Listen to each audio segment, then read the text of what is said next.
All right. Good morning, everyone, and welcome to the hopefully first annual Future Librarians Day with SUNYLA.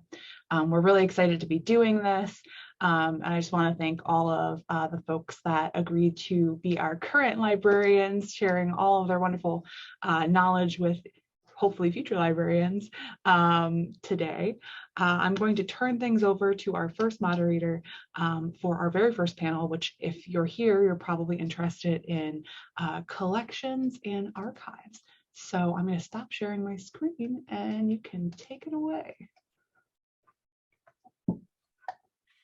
Hi, thank you. I'm Michelle Romanchuk, the Director of Libraries at FLD University and the New York State College of Ceramics, and I'm going to be moderating our first panel of today. This is the first of 3 panels, and I hope you join us for all of those conversations today. But we're discussing right now collections and archives, and we have a group together collected here to speak with you.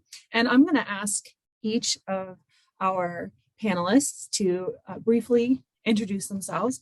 And then we're going to kick off some questions that came from all of you in filling out your registration forms. So we've got some of your suggested questions to start with. And then at the end, we'll leave some time for just some, you can unmute yourself or put a question in the chat, and we'll have some more maybe follow-up questions or additional questions that you might have.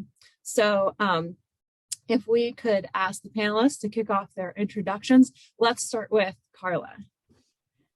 Good morning. I am Carla Block, and I'm a librarian at Tompkins Cortland Community College. I coordinate reference services, but I'm also a subject liaison. So my areas are nursing, STEM, so things like environmental studies, sustainable farming and food systems, that kind of nursing is kind of my biggest library user, so get a lot of action from them. For us, all of us handle sort of general reference services, general instruction, and then as our subject liaison role, that covers instruction for our areas, collection development, and working a lot with students and faculty in our areas. So I'm kind of coming from the perspective of being a subject liaison, but that's not really the only thing I do.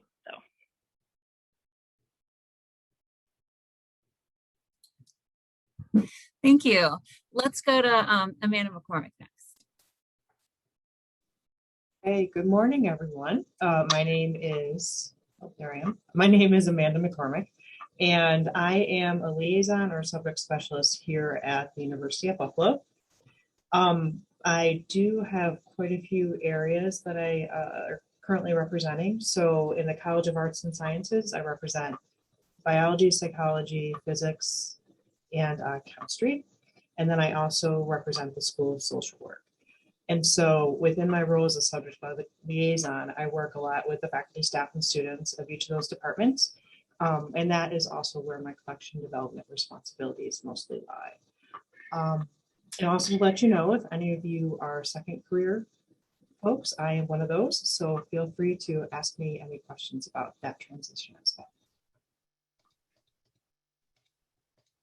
Thank you. And over to Amanda Shep.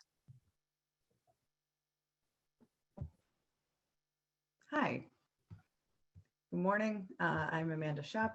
I am the coordinator of special collections and archives at SUNY Fredonia for Reed Library. So I am a 12-month faculty appointment. It's a little bit different. I'm on the tenure track, currently through my 6th year. And essentially my staff is very small. It's me and one other person. So we pretty much do all of the archive special collections related things. Please excuse the meowing cat. If you can hear him, I apologize.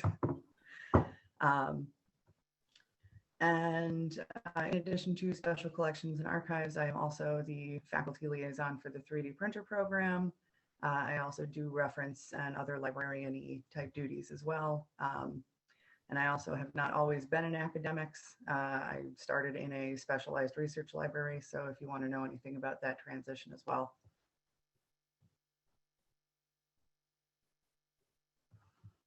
Oh, go ahead, Carla. I forgot to mention I'm a faculty member, 12-month appointment. So I do work in the summer. We're unionized. So if anyone wants to know more about what that's like for faculty to be unionized. And then I also came to SUNY after being at the University of Minnesota for quite a long time. So going from a big research institution to a community college, if anyone's interested in the differences, I'd be glad to talk about that. And Amanda McCormick, did you want to weigh in what and Sure.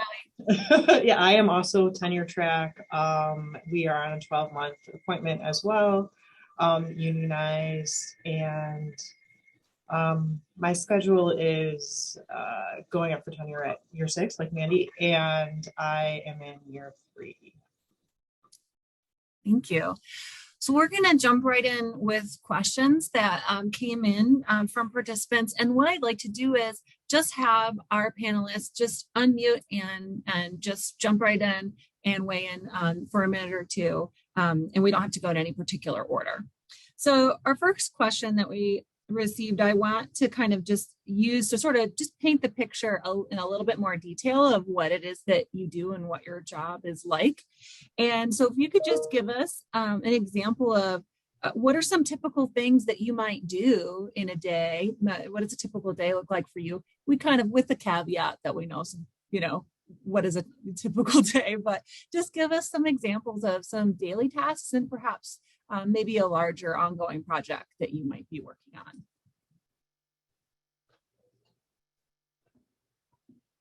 I can go. I'll describe my day today.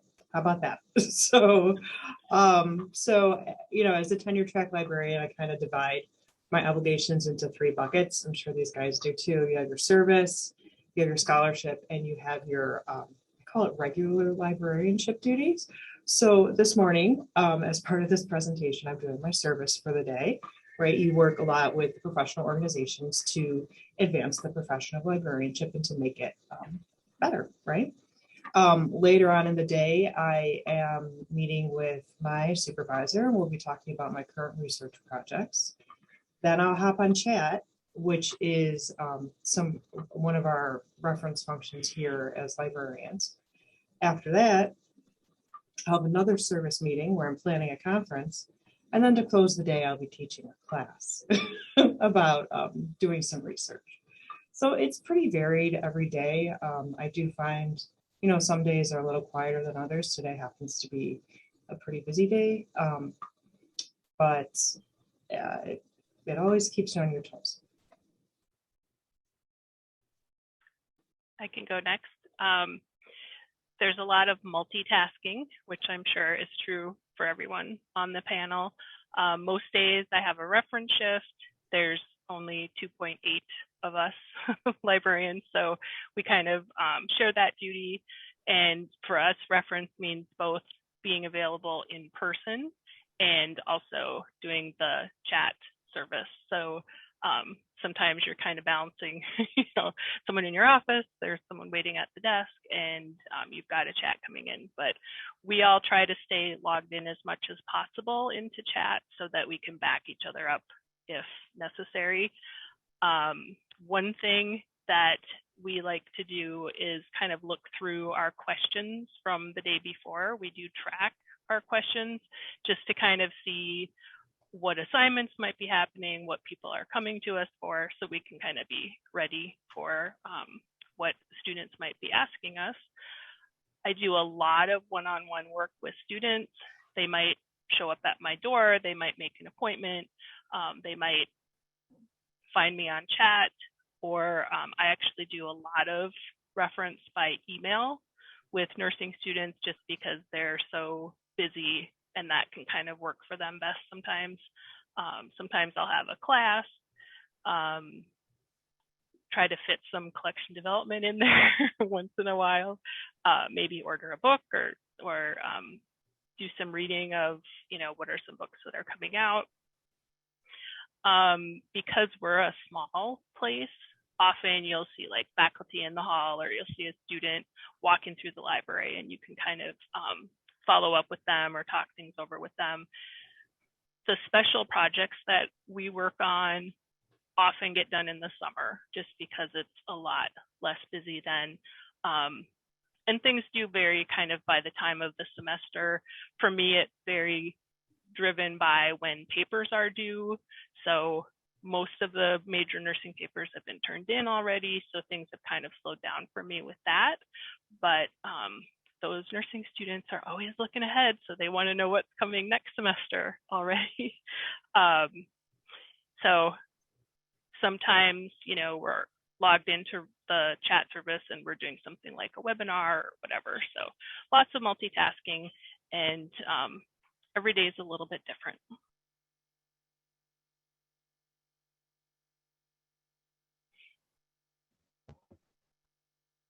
Okay. I can definitely attest to the everyday is a little bit different. That is kind of the theme of this type of work, I guess. So I also divide up my responsibility among librarian-y duties, as well as research and service. So service is, stuff like this, committee meetings, things like that. I do a lot of work with students. There is an instruction component to my job. So I work with a lot of history classes to teach them how to use archives and research. Recently, I had a book arts class come in and learned about the history of and parts of the book, as well as like artist bindings and artist books that we have. There's a lot of, I have student workers and interns, so every day I check in with them, see how they're doing on their projects. I check in with my clerk and see how she's doing on her projects. We're all kind of multitaskers. Usually the way that we run our workflow is to have one really big project that's going to take like several months to kind of work on. And when you get sick of looking at the same materials every day, then you switch to something else as like a nice brain refresher. Currently, my clerk is working on a buildings collection of like all the buildings on campus. We had these materials in like 4 different places. It didn't really make any sense as like a vertical file of like quick reference materials versus a photographs collection of the campus. And it was a lot more logical to just lump everything together into like a campus buildings collection. One of the other things that I work on project-wise is we are currently digitizing the Stefan Zweig collection, which is one of our big fancy, sorry, I have a cat, he's terrible. I hope somebody's playing Zoom bingo and got the cat for that. Yeah. He is 20 pounds and likes to be heard. That's all. So the Stefan Zweig collection is one of our international scope collections. We get a lot of researchers across the world. The collection is in like a variety of different materials, and it hasn't really been reprocessed or like adjusted since 1979. So we're kind of taking a look at that and working with a team of people from Berlin and Austria. We meet via Skype and kind of process with a document camera. It's very weird, but it's a really cool project. It's really fun. He's far too furry for duct taping. But in addition to that, doing my own kind of research, mostly documenting my projects and how that stuff operates. Sorry. It's terrible. But other than that, it's, reference, answering questions from scholars, doing scan requests, that sort of thing. That's sort of the day-to-day in addition to special projects. Thank you. Well, so I think that gives us a good sense of the variety of tasks that we can build on now in our conversation, and that no day really is typical. But I love the bucket analogy. That's a great way of thinking of it. There are all the spheres of our duties that we have. So for our next question, what kind of experience would you recommend having to be hired in this area? What do you think you need, or what would you recommend? What prepared you to work in this aspect of librarianship? I can go first. For me, I think it was helpful just to have some experience in the areas that they needed a subject liaison in, and just to have a lot of good, solid library experience. So I started off as a student employee in a university library, and then became a paraprofessional in a different library on campus. Started off as the fines clerk, actually, which was interesting. Then, because of the wonderful mentors that I had there, went to library school, became a librarian. But I really feel like that library experience I got as a paraprofessional was really helpful in helping me kind of transition into being a librarian. Where I worked, paraprofessionals worked the reference desk as well. So if you wanted to, they were totally open to that. So, but I know other people that have come into the field without any library experience. So I think it just kind of depends on where you're at. But I personally really liked doing it that way, having paraprofessional and student experience. And then I've done lots of different things as a librarian too. So you can just kind of draw on a little bit, here and there, leverage whatever you can to your current position. So.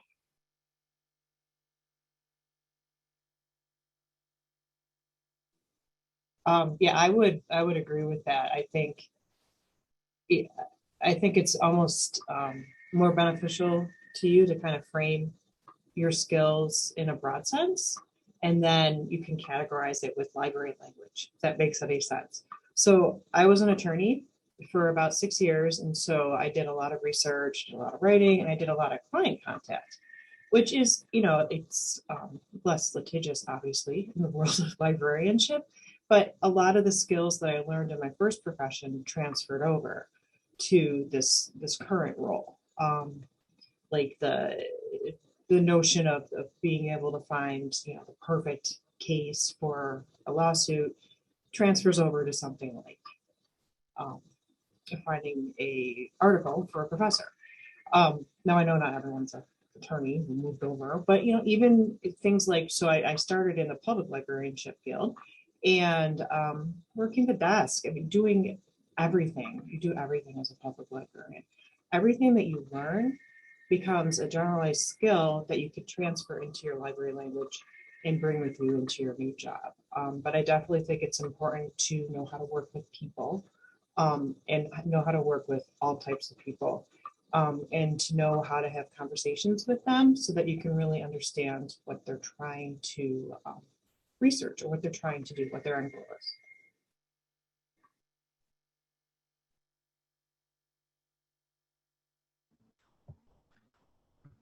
So I guess I'm sort of the odd one out. I didn't get a lot of library work experience until I was in library grad school. I started working as a paraprofessional with the public libraries. And that was a nice experience, but it also allowed me to learn that I do not want to work in a public library. It's just not for me. There are people that really thrive and flourish in that. I am not one of them. But I guess I came to this from like a different sort of way.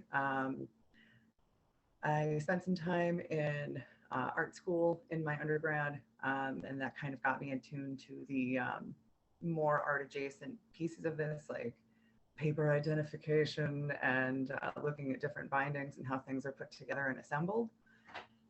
In my previous life, I worked in set design. I had a gig for Warner Brothers for a while, and one of my favorite projects was working with their inventory in their warehouse. So that was something I really enjoyed, seeing that like very nature of things and how to organize this massive body of things. So I found that really intriguing, and I ended up back in the area, and I thought, you know, let's try library school, let's do the thing. And my experience with that was first in digital projects and like building a museum, a virtual museum.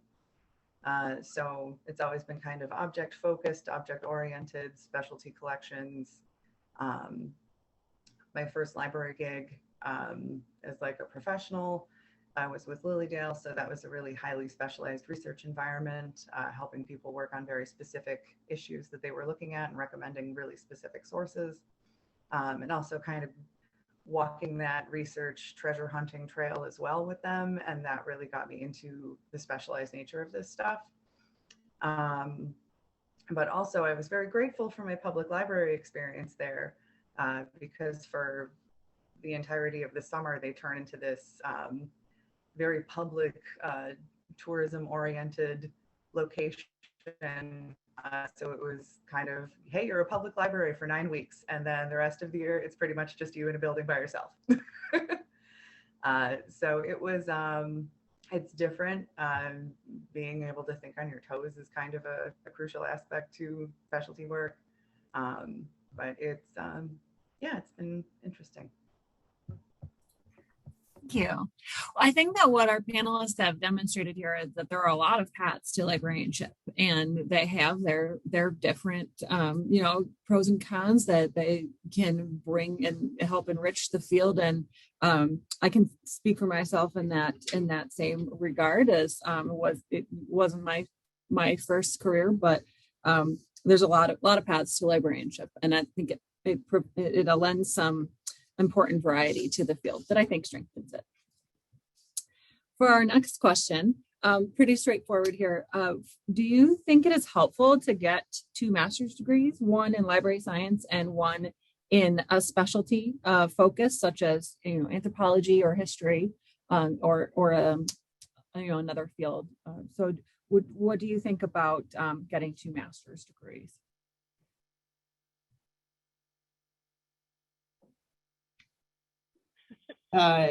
So this is the one question that I've been thinking about, just as someone with a ridiculous number of degrees. I don't know. I think it really depends on a ton of factors, right? So it depends on whether you're mobile. So if you're mobile, and by mobile, I mean you can look outside of your current area, I feel like there's so many more opportunities than if you're like just focused on a mid-major size city like, say, Buffalo, right? So I worked as a public librarian, which I did enjoy. It was kind of fun, but it was challenging, as Mandy does indicate, because I was basically waiting for someone to retire at the university. So, you know, I don't know. I think the JD helped me at a place like UB. We are a very large university. We're very, we're focused on research, flagship, all that great stuff. So this is a place that really, really, really values the extra letters after my name. But that's not to say that, I don't know. I really don't know. I really think it's a very specific question. So I will turn it over to my panelists, because I unfortunately do not have an answer.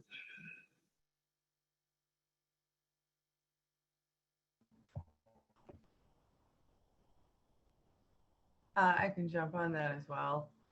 So I have a whole bunch of degrees, but I only have 1 master's. It's just the library thing. When I was an undergrad, I was super indecisive and kind of played degree Pokemon and tried to catch them all. So I ended up with a pretty wide smattering with philosophy, psychology, and I was in an anthropology program, and then it kind of met an unfortunate end before I graduated.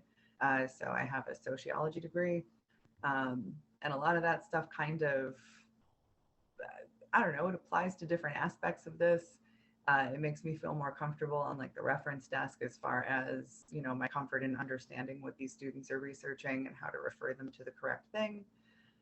It also gives me some insight into some of these collections. But I don't feel like I'm missing out by not having a second master's, I guess. But that's what I got. Yeah, you want to weigh in, Carla? Sure. I only have one master's, and I would agree that I think it really depends, and it varies a lot by the type of library that you want to work in. But that being said, you never know where you're going to end up. So, I mean, I expected to stay in Minnesota for my whole career, and then suddenly found myself in central New York with a lot of underemployed librarians looking for, a job, and happened upon a community college one that, I started off as an adjunct and turned into a full-time position. So, had I stayed where I was, I may have looked into getting a second master's, and, primarily because if I picked something that my institution offered, I could have done that for free, basically, which is a big incentive. But being in a community college now, it's not expected. I have one colleague who coincidentally has another master's, and our director has another master's, but it really wasn't, those aren't expected when you get a job here. But, if you do want to work at a big research institution and you want to be a collection, a subject specialist, I think that would be smart, to have. But again, like Amanda mentioned, you might be waiting for someone to retire for a really long time to get that, one specialized job in the field that you happen to have a second master's in. So I don't know. If it was me, just because, I do more public services and instruction and stuff, I would like to get more education in teaching.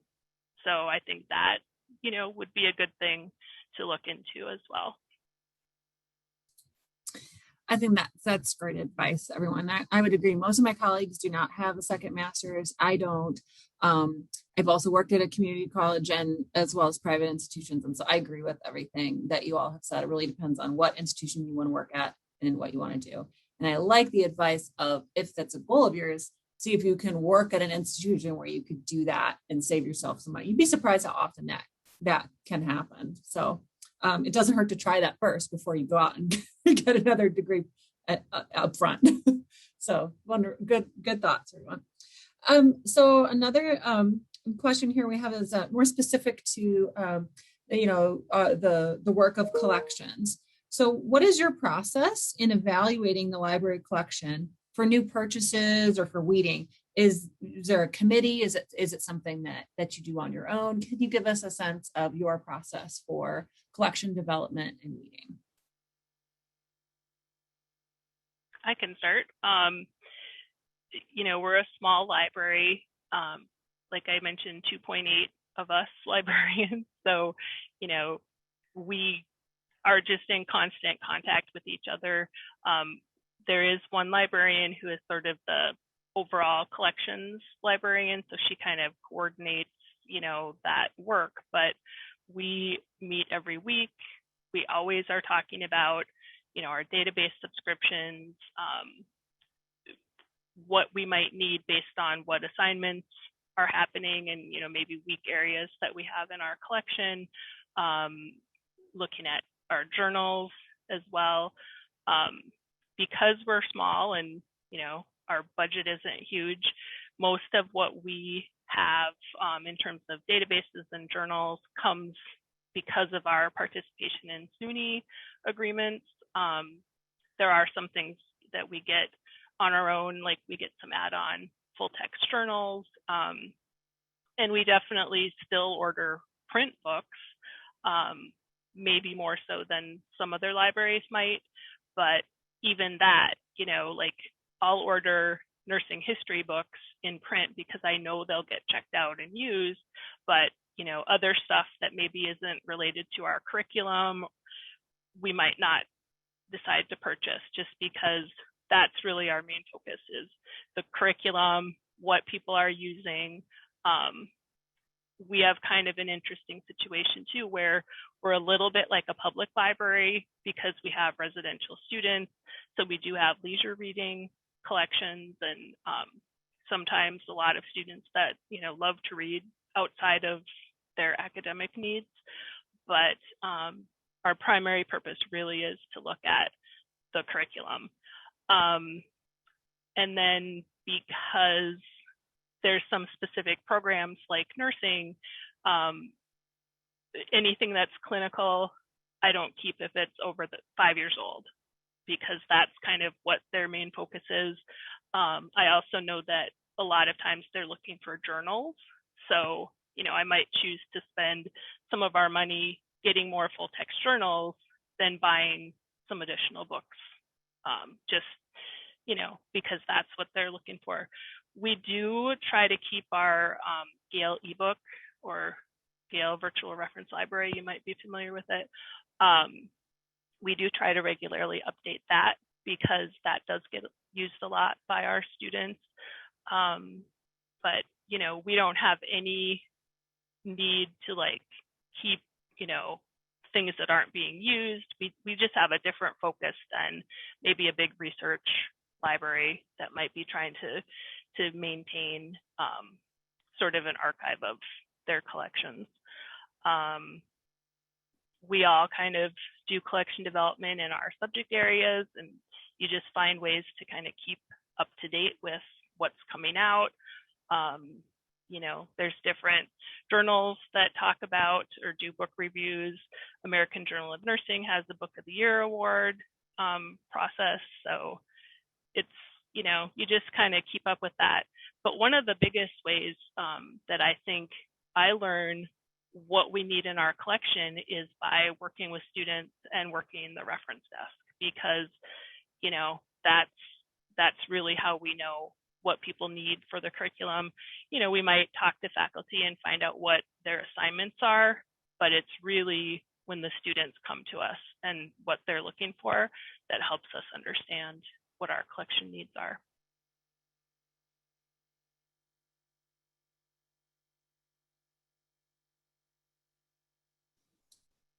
So I'm kind of, I almost feel like I'm on the opposite end of the spectrum. So I'll just jump in because I am at the large R1 research institution. And so collections is kind of a, I don't remember the phrase. The phrase is like a tricky widget at a place this big, because we have a lot of interests to balance, and we do have a limited budget, just like everybody.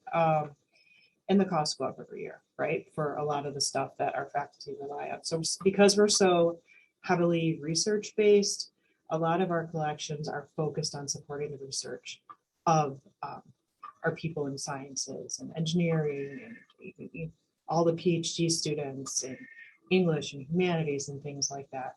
So a huge chunk of our budget is going to these large subscription-based journals.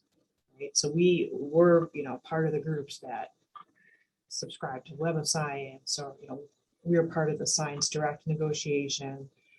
And it takes up a big chunk of the budget. These continuing commitments to support the research at the institution takes up a big part of our budget.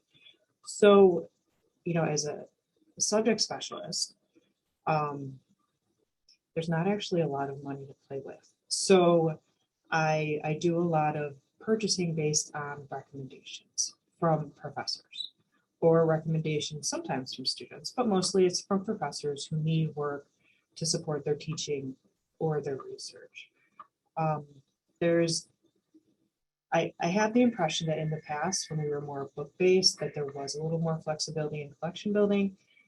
But at this point, at a school like this, with, you know, the focus that we have on research, it's just not as prevalent. But the way I keep myself informed is actually a lot of my personal scholarship and research is focused on collection development and collection building and things like that. So I can actually learn what people are using. We've got about 10 minutes left, so Amanda, I'd like you to weigh in on this one, and then I'm going to add some more questions that I've gotten in the chat and open it up for additional questions that we have from people today. So go ahead. Okay. So as far as collection development on my end, since we do archives and special collections, a lot of what I've been doing since I started is kind of cleanup on our collections here. In the past, the folks in my position weren't really, they didn't like believe in the internet, as weird as that sounds. There's a lot of printed out emails in a filing cabinet of like, oh, that fad of the internet, it's gonna go away. So there's a lot of choices that were made, like Xeroxing entire books and then cataloging them as though they were books after they were sent to the bindery. And like 3-ring binders full of photocopies of like printed out microfilm, things like that. So a lot of my weeding has been pretty low-hanging fruit and pretty easy. And then from after the low-hanging fruit, you kind of take a look at the collections in a holistic manner. So these are all special collections. They all have kind of a theme or a collection, gist that they kind of go with. So it's been kind of looking at the scope of these collections and figuring out how well these materials all fit as a whole. For example, we had a Western New York books collection that's supposed to deal with like the history of it and industries and all these aspects of Western New York's development. And then there were oddball things in there, like a National Geographic kids book of like famous animals, because it included Dunkirk Dave, the groundhog from Dunkirk that does like the Punxsutawney Phil Groundhog's Day thing. So it was weird choices.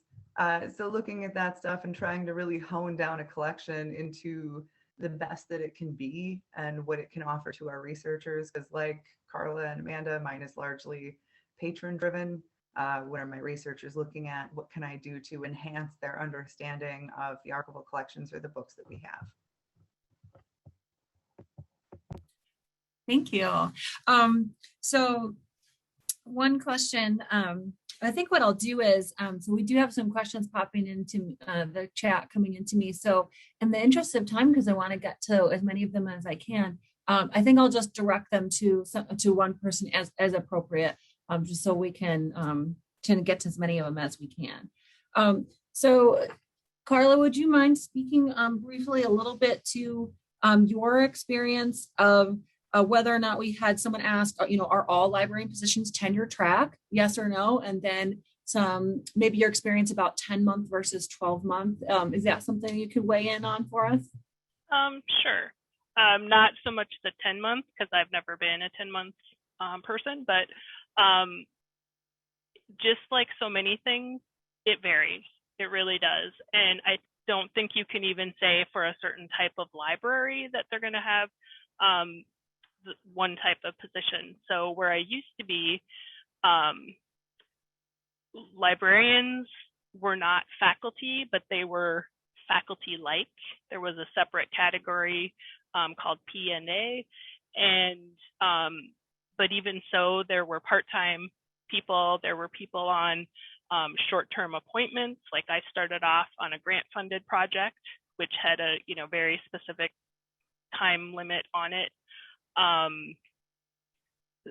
Then when I went on the tenure track, then you are kind of on this road to like, by this point you need to do this, by this point you need to do this, eventually you're going to go up for promotion. So that was all very well defined and laid out. When I came here, it was interesting because I was sort of mid-career. I was probably a couple of years away from getting fully promoted at my old position where I would have been like a full librarian. But here I started off at the bottom. So I started off as an adjunct, thought I was only going to be here, a short period of time, then got hired into a part-time position, so 0.8, but it was in the faculty union. It was on that tenure track, you know, like other institutions, but I started off as an instructor. So then I had a lot longer to go, and I'm just going to go up for full librarian this year, full professor this year. And I've been here like 12 years. So, but we don't have as sort of defined of a process of how you get promoted. And being at a community college, like we're not really pressured to do our own research and that kind of thing. We're more focusing on, you know, our actual job, professional development, and then service. So, you know, those are the things that we kind of put our focus on. 10 versus 12 months, I know that there are, we have 10-month faculty. Most of our teaching faculty are 10-month employees. We're 12-month, and we're in the same union. So that can kind of cause some interesting issues just because we have different schedules, we earn vacation differently, we earn sick time differently. So thank you. We could probably, Carla, have a whole session on the tenure track or non-tenure. The intricacies of librarian job. There's a lot there. You've given a good example of they are not all tenure track nor 10 versus 12, even if they are. So there's a lot of variety there. And we could speak at length about that. Happy to continue that conversation in the breakout session that's going to be at the end if anybody has more questions about that.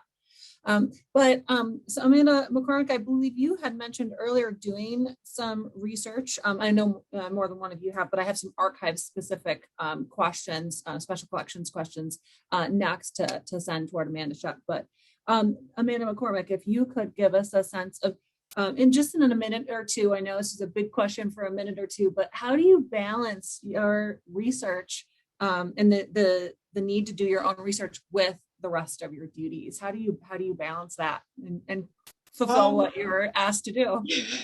You do the best you can, right? You start to learn the ebbs and flows of the university here.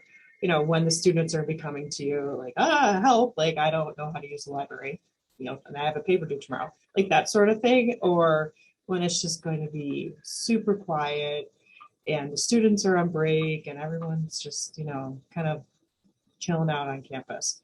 So you kind of, once you kind of get into the rhythm of your campus, you learn when it is going to be quieter. And I just kind of save stuff for then. Or I do try to kind of keep on top of it a little bit. Like I'll try to spend a couple hours on it a week. I'm not always successful, I'll tell you that. It really depends on the students and faculty and what they need, because they're always first, right? That's the priority. Whenever that comes in, you do that first. And then when you have the spare time, you can move into your research. And I've also found, just one last tip, it helps to partner with people when you do your research. Yes, because it really helps you set deadlines and keep on track and stay motivated, right? That's excellent advice. And again, another thing we could talk about more at the end in the breakdown sessions, lots to say there. But Amanda Shep, I've got a couple of archives and special collections specific questions that I'd like to direct toward you. I'm going to kind of combine a few of them because there's several in a theme here. So are there any particular archive or special collections organizations that you recommend joining? So for the special collections archives things, I find that they're kind of really specific. I enjoy RBMS, which is the Rare Books and Manuscript section of the Association of College and Research Libraries, which is nested in the ALA. Their conferences are awesome. You learn a lot. You see what other people in the field are doing.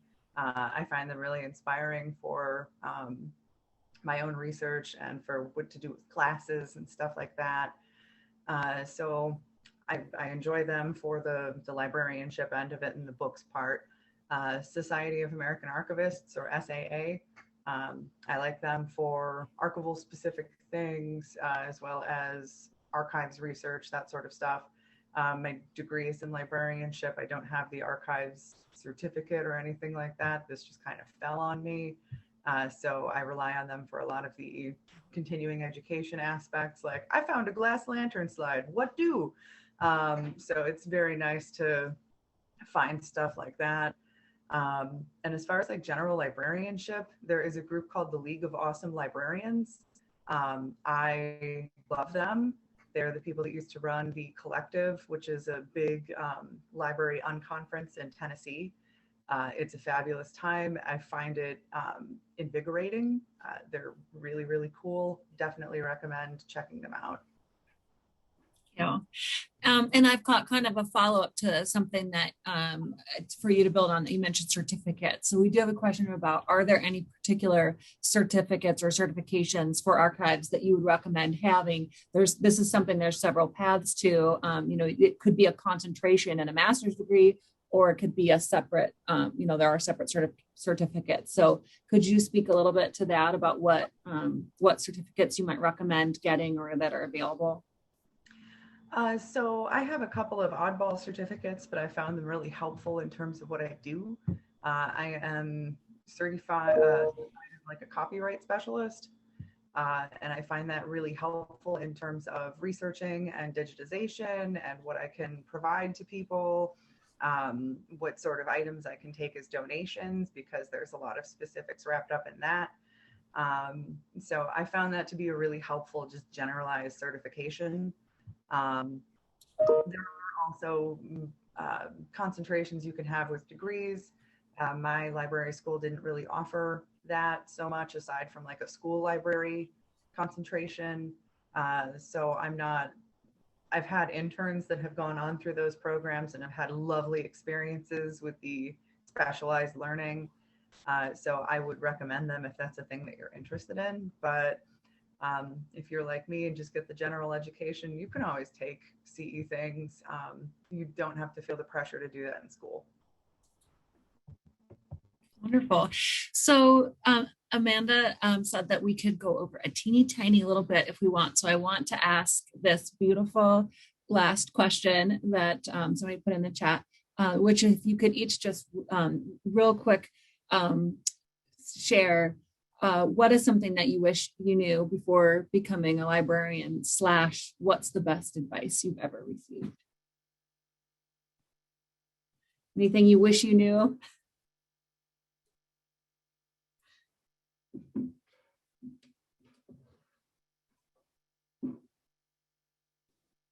How about try to remain flexible? Don't, I'm not sure how to put this. I'm not cynical, but there is no perfect job. If that's what you're striving for, then it's going to be really, really hard, right? Like, try to be happy 80% of the time. I don't know, 70, something like that. Anybody else? I guess just learning to get along with a lot of different people, because you're going to be working with a lot of different people, some of whom will be difficult, some of whom will be super easy. And I have learned, I guess, to try to not be the one who's difficult.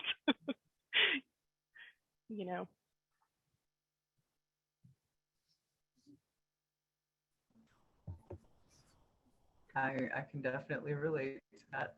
I guess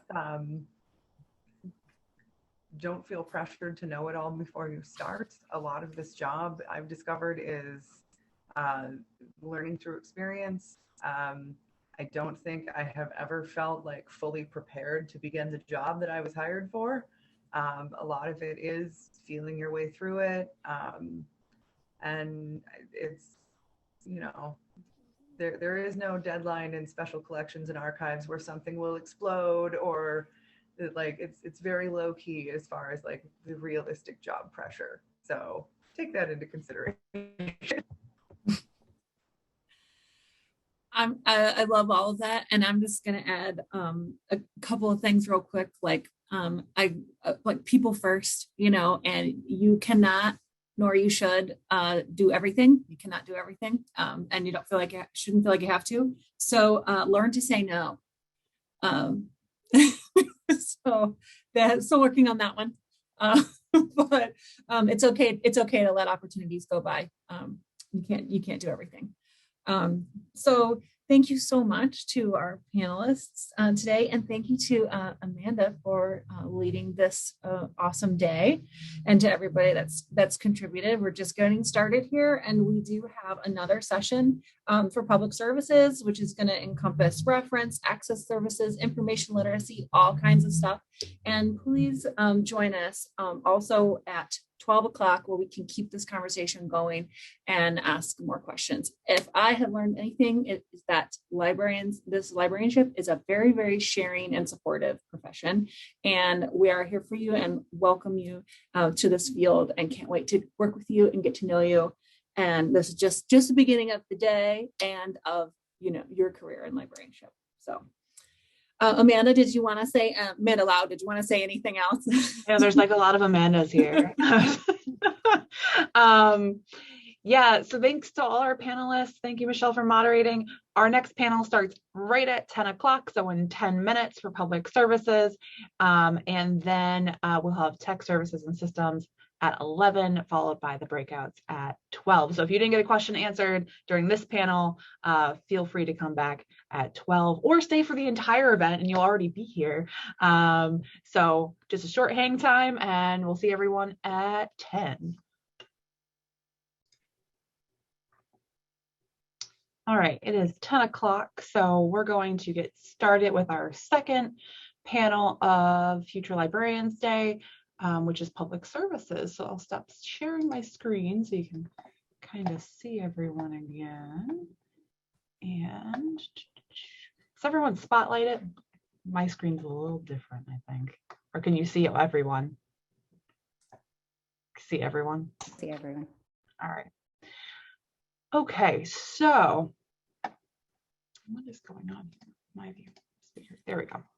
Okay, so to get us started, I'm just going to let our panelists go around and tell us their title and a little bit about their job responsibilities. So Emily, we'll start with you. Hey, hi everybody. Thank you for having me. I'm Emily Kilser. I'm the Scholarly Communication Librarian at the University at Albany. And my responsibilities are really kind of, I think of them as sort of four main tiers.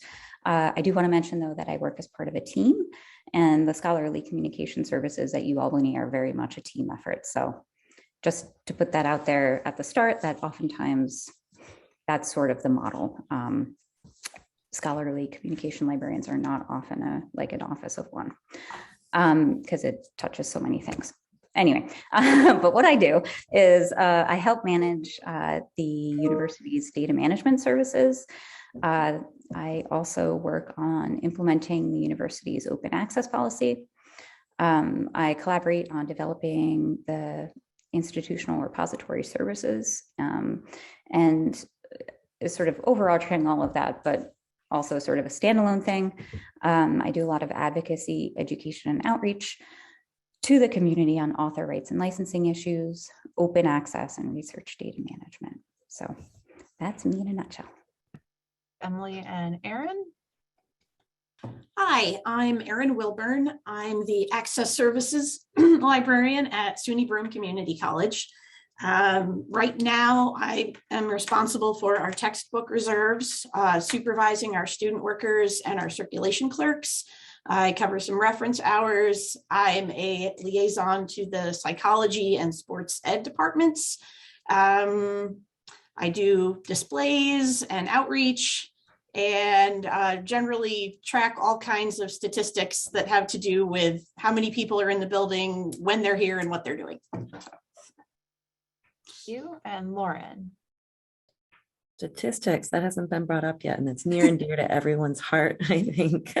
Hi, my name is Lauren D. Lawbell. I coordinate reference and instruction at SUNY Cortland. That occupies much of my time.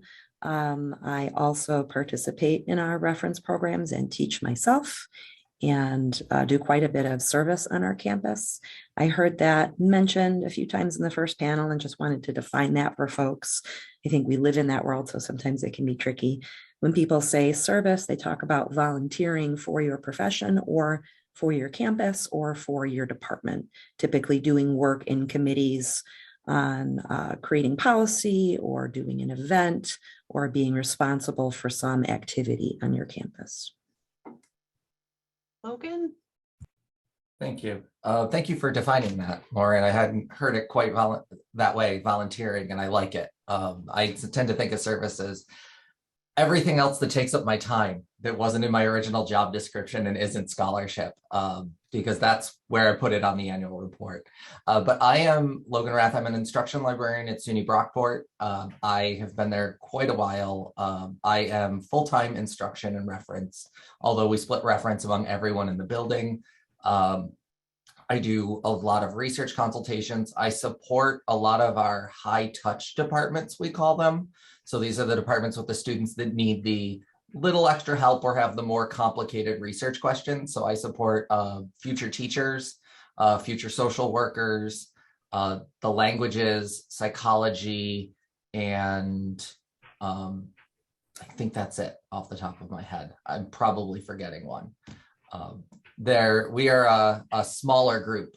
We have 8 librarians in our library. So we're a smaller group and we divide everyone up. And Jennifer.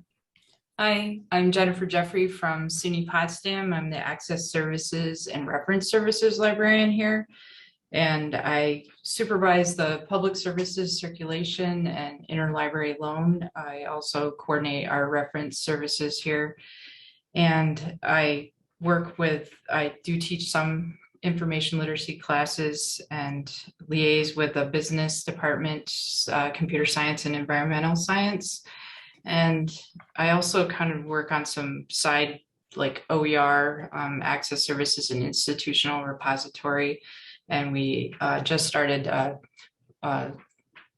Pell Second Chance prison program with a sociology major at one of the prisons close to here. So I'm a liaison for those classes. And this summer we'll probably go over to the prison to do information literacy sessions with them. All right, thank you all. I realized I didn't introduce myself. That's probably something I should do. So I'm Amanda Lau, Outreach and Marketing Librarian at the University of Albany. I work with Emily. And if you didn't guess, I'm moderating this session. So to kick things off, I kind of want to start with what a day-to-day looks like for everyone. So what is typical really, as we said in the first session, typical day-to-day look like for you in your current role? And whoever wants to kick it off, you can just turn off mute. Yeah, I'll start. My day-to-day is email, and more email. That is the one constant of, I think, most public services librarians' job, because we're interacting with so many people. No one told me in library school that you'd go to a meeting and come back and have sometimes 45 messages that had popped in during an hour-long meeting. And so it's triaging that email, responding to people, answering reference questions that come in that way, scheduling future things. Teaching is not every day. There is definitely an ebb and a flow to it. There are weeks that have one session and there are weeks that have 15 sessions, it feels like. It's never that high. I think the most I've had is 8 in a week. But there's figuring out how to plan what you have to get done around answering email and sitting at the reference desk.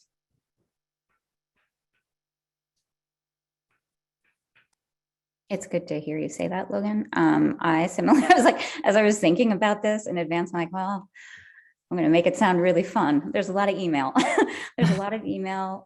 There's a lot of meetings. A lot of what I do is project management too.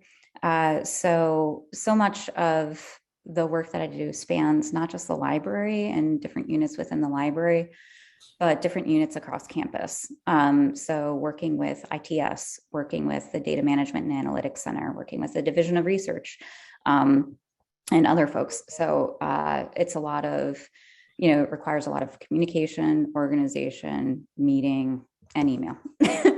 I also do reference hours, so but that's primarily chat. But that helps break up the otherwise meeting filled days. Anyone else want to weigh in on your day-to-day? I would say my day-to-day is never typical because I have lots of things planned, and usually there's a lot of public service interaction. We have 20 students that we supervise, and there's only me and the clerk, so I get involved in that quite a bit if she is busy with something else. A lot of emails, like you said, in project management, and you get involved in a lot of administrative stuff because public services is tied to everything else in the library. So you're kind of central to that. So that becomes where you weigh in, or you might have to help with something or help organize something because you hold a big part of it. And I do a lot of troubleshooting with tech issues and system issues and things like that. Yep, and I'll come at that. And I think it's funny with everybody talking about all the emails from a small community college side.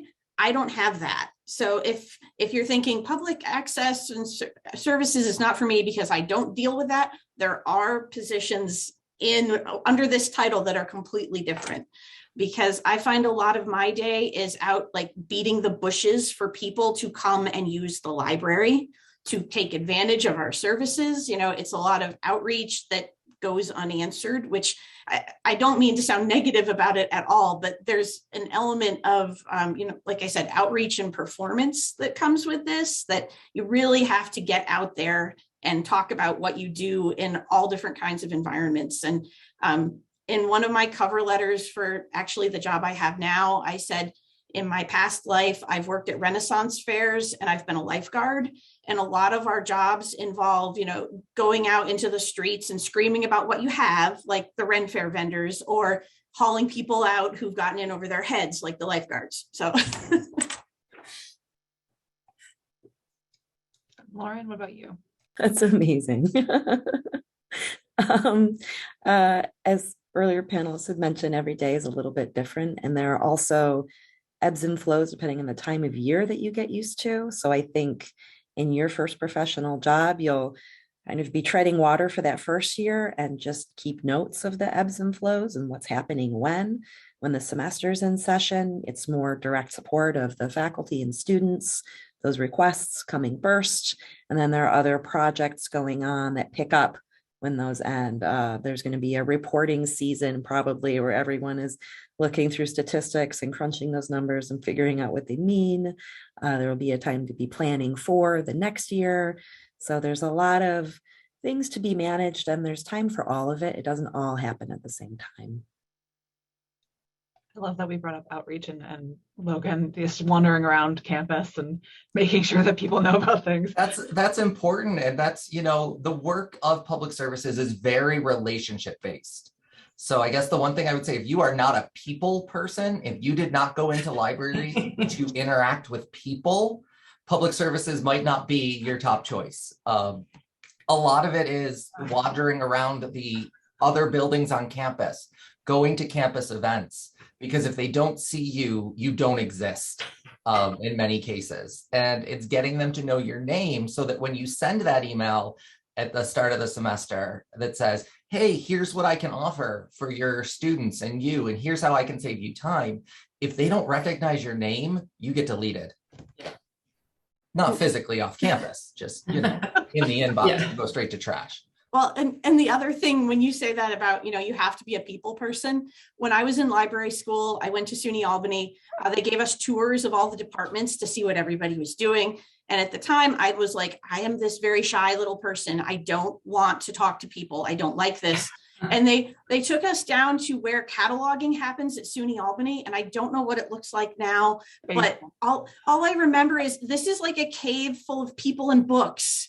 And I would just die down here. And suddenly I went, hey, maybe I actually do like working with people.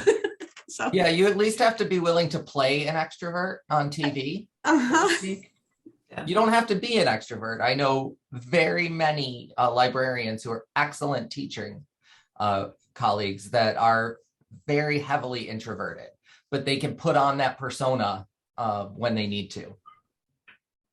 true. Very true. I do want to mention we do have the tech services and systems panel after this. And I can guarantee you not all of them are in basements like they are here at U Albany. I at least hope that there are some folks that have windows in their offices. I don't, and I'm in public services, so there are no windows here, no sunlight ever. That's why I'm so pale. So my next question for all of you, what kinds of experience do you need, course related or otherwise, to do what you do? And can someone get a job like yours without prior library experience? Whoever wants to start. Ooh, me. I would love to talk to this. So no matter what role you envision yourself in libraries, it's really good to get your feet wet with pedagogy. So some theory about learning, even if it's one class, and some experience while you're still a student of teaching, or at least doing a lot of presentations in front of peers. In my experience, unless you're in a really large library where you might have a really focused job description, almost everybody's going to play some role in teaching, even if it's teaching to your peer librarians, that's potentially going to happen. But the more experience you can have going into it, the better off you're going to be, and the less you'll feel anxious about it when you first start. You won't feel thrown to the wolves as much. There is support and professional development in the field, but if you can get it while you're still a student, that will put you ahead, and that's a wonderful thing. I would also say things like learning a little bit about statistics beyond the entry-level course would be a good thing.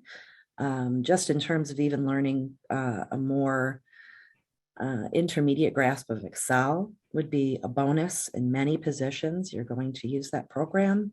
Also, graphic design. They don't tell you about how many posters you're going to make when you're in grad school. You're probably going to make posters. So that doesn't necessarily have to be a class unless you're interested in it, but reading some books about it and giving it some thought and having some practice before you go into the field is a plus. Any sort of experience you can get in a library, whether that's an internship or a grad assistantship, or you find a student position that will prepare you for that work and be something to have on your resume when you're first applying to positions.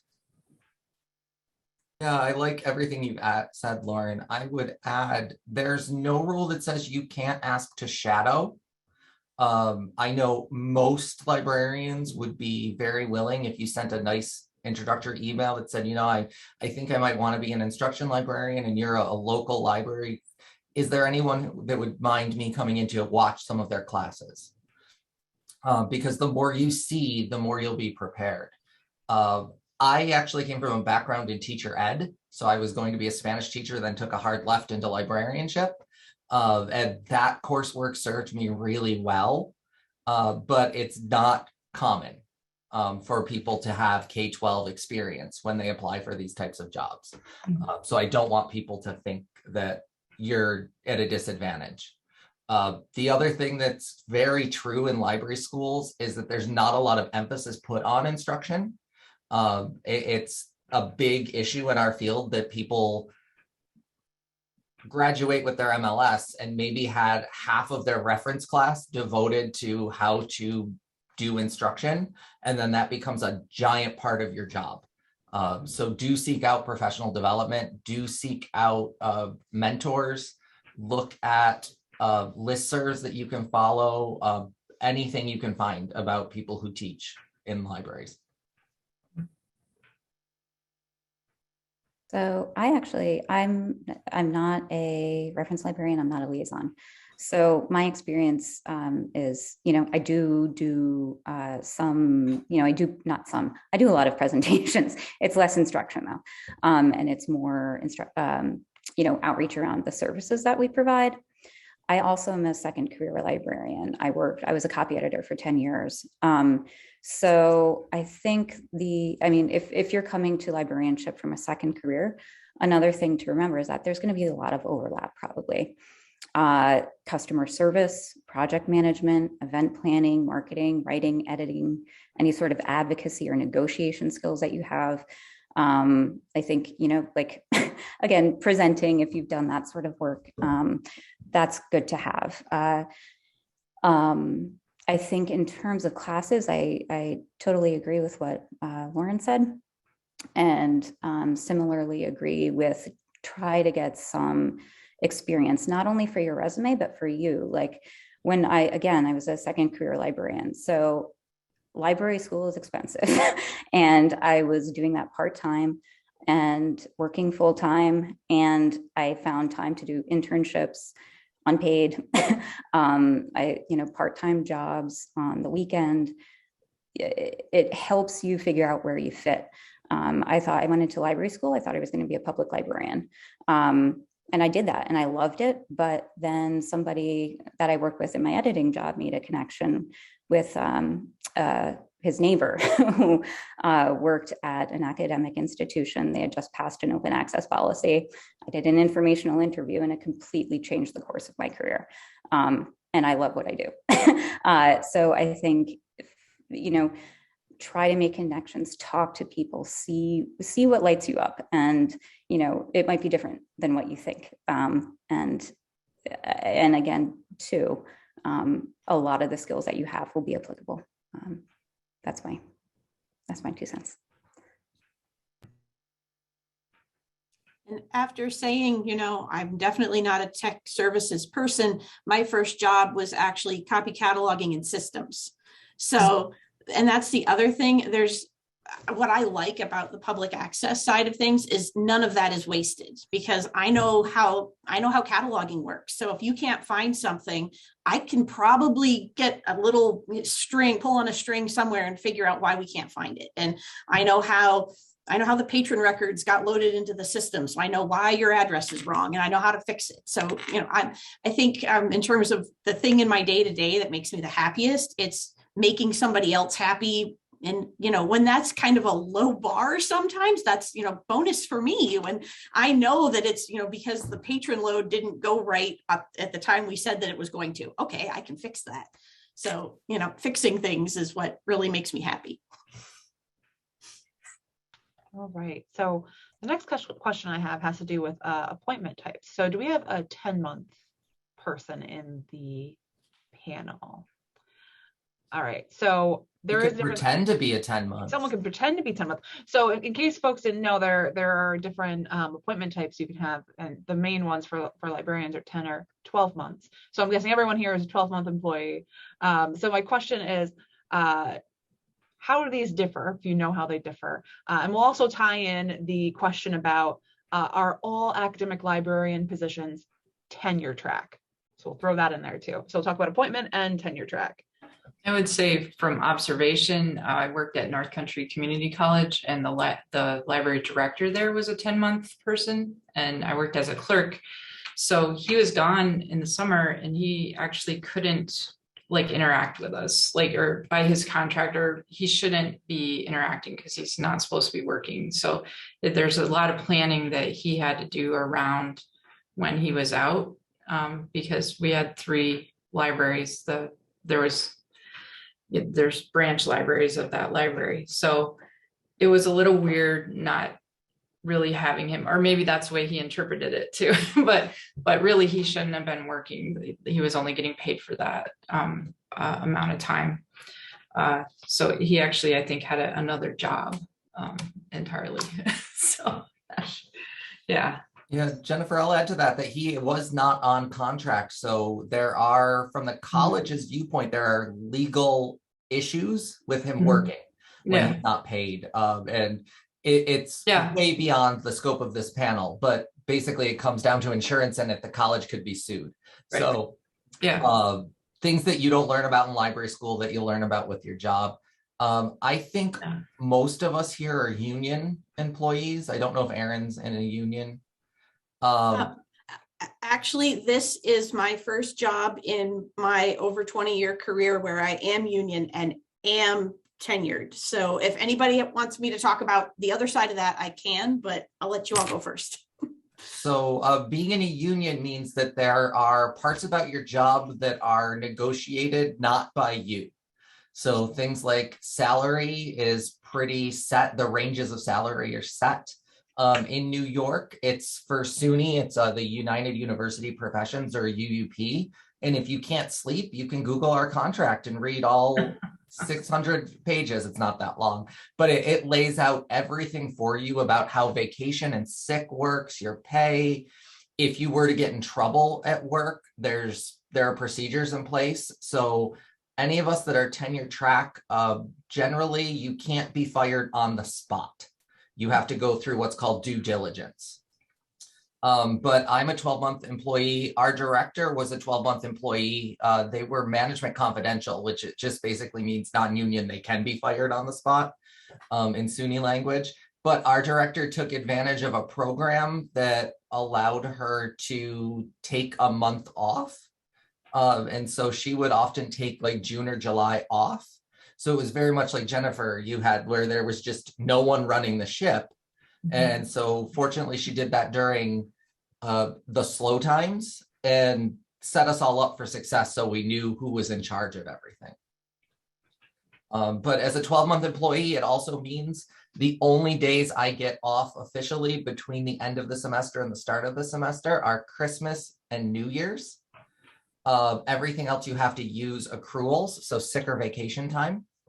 That's an important thing. The teaching faculty all leave and because they're not obligated to be on campus.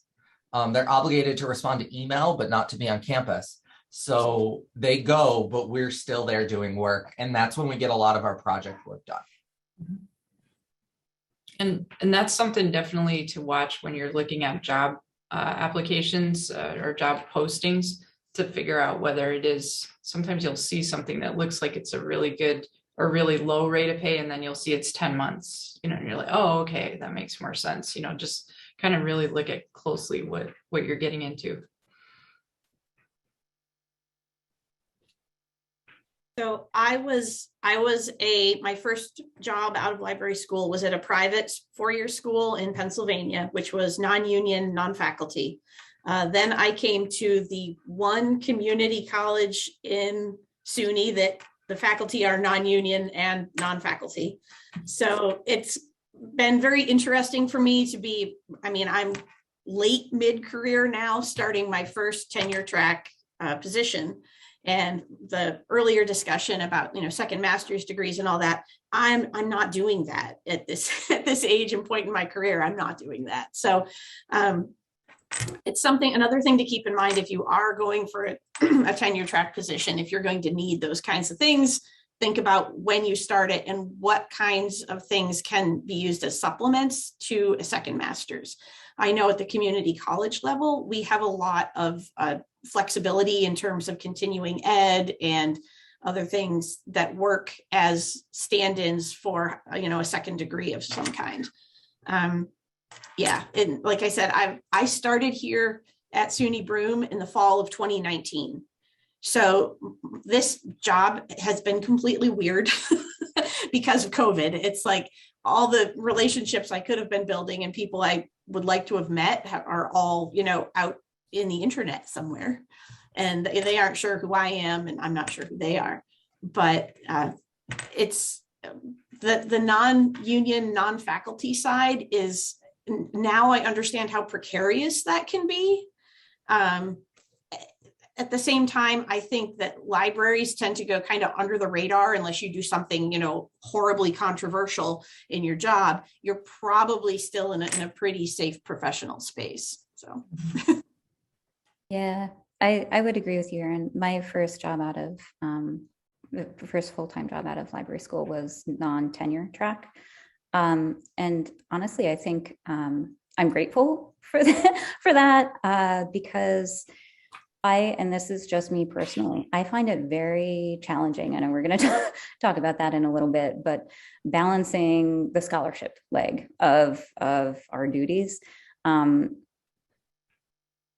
I think being able to focus solely on my position and and again, it was my first job out of library school, so I was learning a lot. So anyway, all to say, I don't think non-tenure track jobs, or at least my experience is that they're not as precarious, again, unless you just don't do your job well. It isn't like you're on the chopping block. I was part of a union at that institution as well. And And so, you know, that certainly was another layer of protection. But I think for the most part, like if you're in a library, you do your job well, unless there's huge funding cuts and like, yeah, but I don't think it's, from my experience, I think it's, you wouldn't be, I wouldn't say don't get a non-tenure track job. That's what I'm trying to get at. Yeah, and Emily, I believe it's true that if you have a non-tenure track job, you still sign a contract that has a length. And so the difference with tenure, all that it means is that after 7 years and some peer review, like your colleagues get to vote on you, so don't be a jerk to them, that you don't have to keep reapplying for your job, basically. The review process is different than the job application process, but you have to put your materials forth and get them blessed by several layers of college administration. And if you're on a non-tenure track, it's generally you just work with your direct supervisor. And here's your job. Are you doing your job? Your review is based on that, and it's good. It doesn't go through levels of bureaucracy. And so non-tenure track has some benefits too. Yeah, it does. And I was actually contract. I came on 2 years and it was extended, and then it did become full, like it was a term position, sorry. And it was extended. So that's the other thing too, like depending on your life position, I wouldn't take that role now because now I have kids and it's sort of a different calculus. But at the time, like, sure, I'll work for 2 years and see how it goes. And, you know, I think don't discount things if you have the flexibility to. So I think this is actually a good time to segue into the next question. And I just got another question come in to me too that kind of ties into it. So we'll answer it now as well. How do you balance job responsibilities with doing your own research? And is there a research requirement if you are tenure track? I guess I'll start as the almost PhD here. I am an overachiever. I want to start with those. I am an overachiever. I really like research. So I took advantage of SUNY's benefit through our union to take classes at another SUNY. You can take one class per semester. And UB had an online PhD program. Now it's an EDD program. It's still a doctorate. And so I have done a lot of my scholarship outside of my normal work time. Brockport would never be okay with me saying, I can't teach, I can't do reference desk, I can't do research consultations, I have to do my coursework. No, taking a couple hours a week to proofread and write an article, that they're okay with. But most of my scholarship has been on my own time, especially if it's resulting in journal publications. But we have a document that guides what's required, and I believe almost everyone would have one of these. Sometimes it's called your personnel document. Ours is called appointment, promotion, and tenure bylaws. They have different names. Ask for it if you get an on-campus interview. When they ask you to come to campus or schedule that, ask if you can see any sort of tenure documentation so that you can ask questions about it. Ours lays out what's acceptable and what's not. At Brockport, to get tenure, as long as you are sharing your knowledge, be it that in SUNYLA presentations, regional presentations, posters, workshops, that's good enough for us. You don't need a second master's. None of that happens for us until you get over the associate line. And when you're approaching what's called full rank, that's when you need to start having peer-reviewed scholarship, according to our bylaws. But we also write our own bylaws.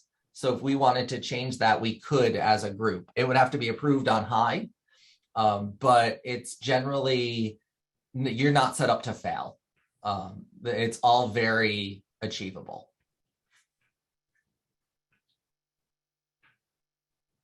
Anyone else want to weigh in there?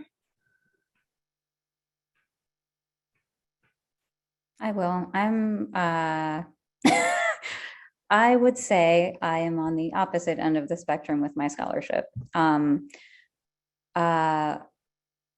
I said earlier, I find it hard to find the time during the week to do it. And, you know, when I'm doing stuff off hours, it's usually catching up on email. So this is something that I've really struggled with, to be perfectly honest. And thankfully, there's support for people like me. And I was able to secure a dresser leave. And so what that is I think 6 months, where you can step away from your day-to-day work and you can focus on your scholarship. So at Albany, you have to have 2 peer-reviewed journal articles. I've done writing, I've done several book chapters, I've done, smaller pieces, but it's the peer-reviewed journal articles that I haven't done yet, and I have to get them done because the clock is ticking.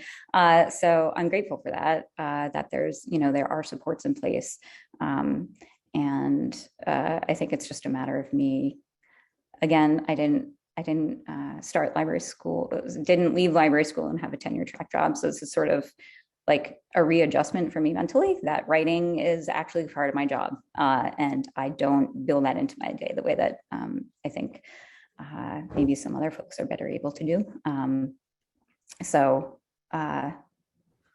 I'm the dark horse, I guess, in terms of scholarship, but I wanted to share that, even if that's the case, I think there are supports, there are leave options and that sort of thing. So you can get what you need to get done. I will say, I just want to add a note about the dresser leave. That is a union negotiated thing at SUNY, and it applies to women and underrepresented minorities. And it depends on how your campus defines underrepresented minority, but it is not for straight white men, basically. They would not have a chance. And the point of it is to help people who take on extra burdens outside of the home so that they can have time off. I also just finished a sabbatical. Once you're tenured at Brockport, you're eligible for sabbatical. So I had the fall off, and it's actually 6 months because I'm a 12-month employee, and I was able to do my entire dissertation study and have that time. And it's a great benefit, but you have to plan for it. I long for the day, Logan. Jennifer, you said you wanted to. I was gonna say, I struggle with trying to get my actual librarianship work done because we are short-staffed, and I end up doing a lot of operational things that really aren't necessarily my job. So which helps the library run, helps the student experience and things like that, but doesn't help my actual moving forward with my scholarship. So I've had conversations with the library director about that, and she's really supportive. We don't have formal things until much later as far as taking a leave, but she's willing to, on our non-semester times, I've said, I'm just going to take a week here, and I'm just going to not be, that she's going to support me by being there in the daytime, so that she's supporting the front desk, which is good. So it is good to know what the policies are and how supportive the director and the other people are, because the other librarians I work with understand the problem as well. You'll hear the words protected time a lot, and whether you have it or you do not, in terms of being able to do your scholarship. For sake of time, I'm going to move on to this question because I think it's interesting. The other duties as assigned question. So what roles or tasks have you undertaken that do not directly relate to your title? Were those responsibilities tangentially related to your actual job description? And in doing them, did they help your case for tenure and or promotion? I know it's a very long question with many parts. So whoever wants to start there.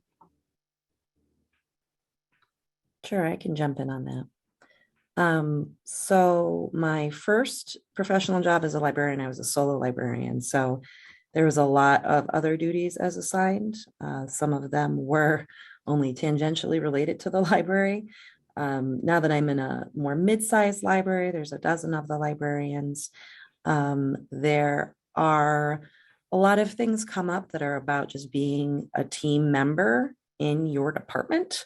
And I would say whenever those opportunities come up, you should get involved with that. Just as with any job, you want to be a team player, you should be involved. You want to be a person that people want to ask to participate in projects. It's just a good idea. Service, as Logan had mentioned, is all that other stuff that takes up our time. And sometimes, depending on what campus committees you're involved with, it can be challenging to draw a line between the work that you do every day and what that service is. I sometimes tell people who are new librarians to think of themselves as double agents when they're in those committees.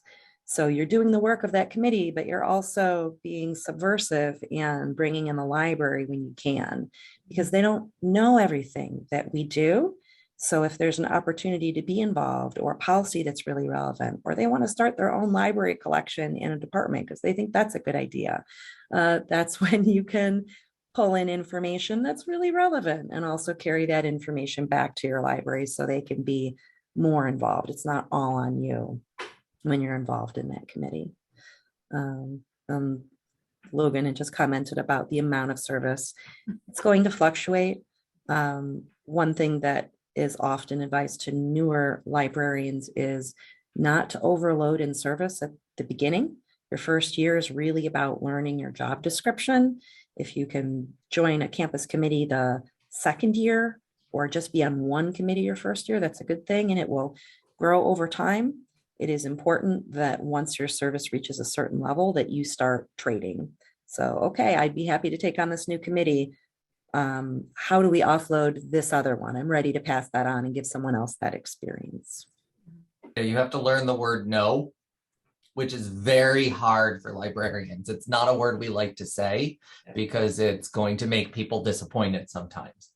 I will say in our document for tenure and promotion, we lay out that you are not required to start playing the campus-wide service game until you're closer to tenure at our college.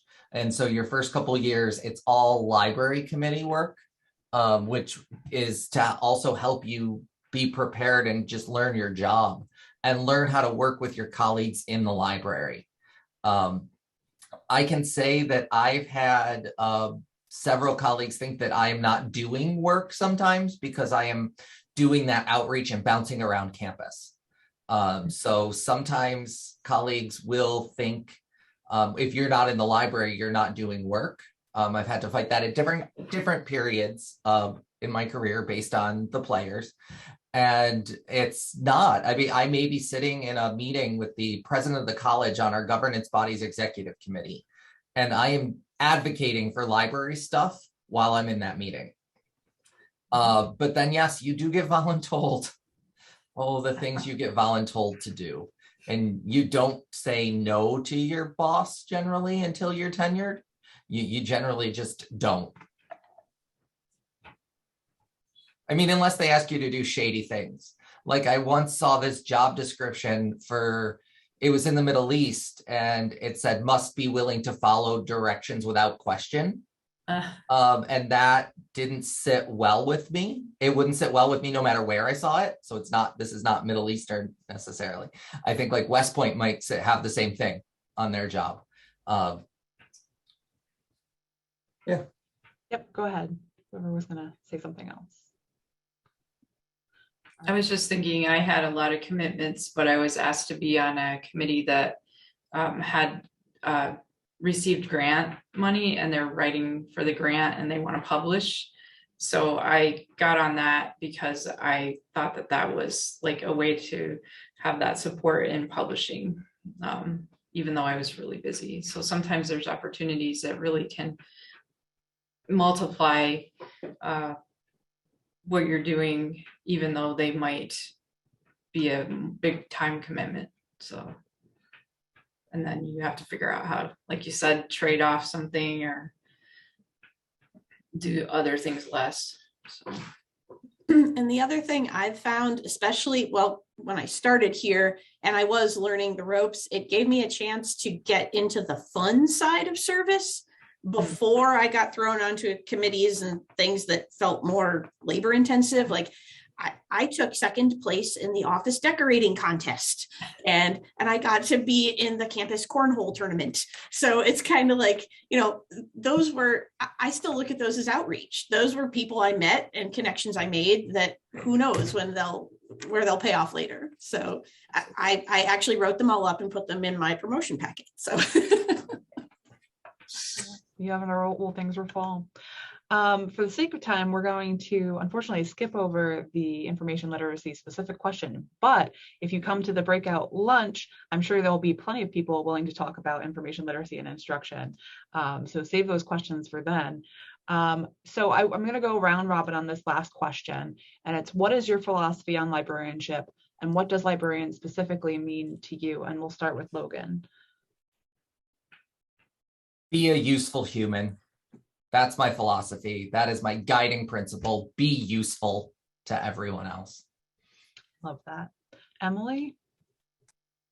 Yeah, mine I think is serving my community and addressing the challenges of building a better world. That's what drives me. Erin? Well, I'm subversive. So my philosophy is probably, and I also like to play with words. So it would be library loud, because I do not like the stereotype of quiet. And if I feel like advocacy needs to happen, I want to be the one that charges in and does it. So library loud. Lauren? It's about connecting people with good information and teaching them how to do that independently. To sneak in a piece of advice there, I would also say, focus on one good outcome from that interaction that you have with a patron or with a class. If you info dump on them, they aren't necessarily going to learn more. If they have a good experience and they get a nugget that they can really comprehend and they know who you are and what you do, they'll come back. And Jennifer? I think libraries are not just a space and a collection. There are some full of people, librarians and other staff, that they also know things that people need to know, and we can't be shy about letting people know that and actually trying to get them to connect where they are, like finding them where they are, finding some way to help them so they connect back into getting that piece that they don't know. So if that makes any sense. Hopefully it does. There is definitely a common theme, I think, for everyone's philosophies, and it's good to have your own and know what librarianship means to you. And I think we all develop that very early in our careers, and it kind of changes over time. And there's some components that also stay the same. I want to thank you all for joining us for this panel, and I hope you all come back for the breakout at noon. And everyone in there, if you didn't get to ask a question, save those, definitely bring them to this breakout session. The next panel starts at 11 as tech services and systems. It should be a really interesting panel. I know that it's a jobs that people don't necessarily think about. Everyone I feel is very public service centered a lot of the time, at least folks I've talked to. So please stick around, learn about what they do down in tech services and systems at 11, and we'll see you all at noon for the breakout sessions. Thanks again to our panelists. Yeah.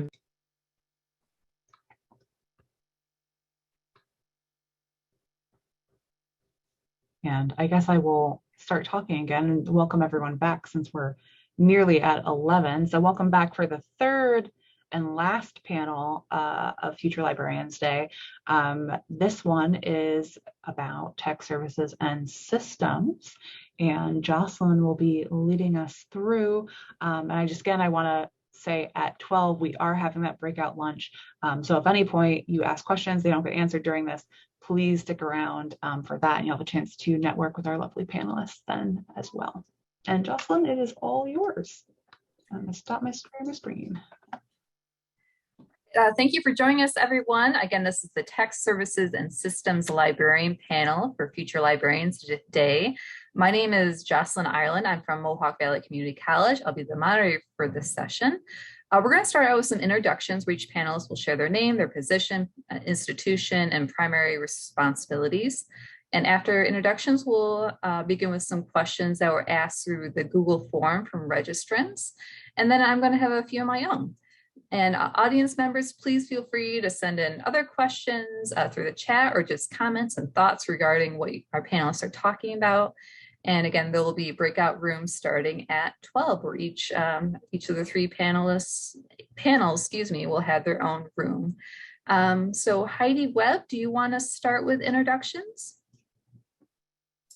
Sure. Usually I don't go first, being a W, so it's throwing me off a little bit. So I'm Heidi Webb. I in the Discovery and Systems Librarian at Upstate Medical University. And just for some context, at Upstate, it's academic and clinical. So we have 11,000 employees and about 2,000 students. We also have a hospital, 700 beds between our two hospitals, and our faculty in the academic side, and then also go over to our clinicians, and a lot of our nurses are also students. So there's a lot of clinical that involves in my role too.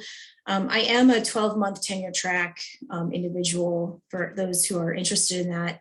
And in short, I manage all of the library systems, and I kind of transcend because of that, and everybody uses it. I really transcend across the library, and I know what everybody does, and I talk to everybody. But that doesn't mean much to most people. So I want to explain when I do my primary responsibilities in two stories. So we have like an infectious disease expert, and he's in his office trying to figure out, he's a faculty member, but he's trying to help a patient who has this weird condition. They're in a database, and they're in there and they're trying to find research and back stuff because there's not much there. And within seconds, he clicks this link and he gets a link to a 1950s article.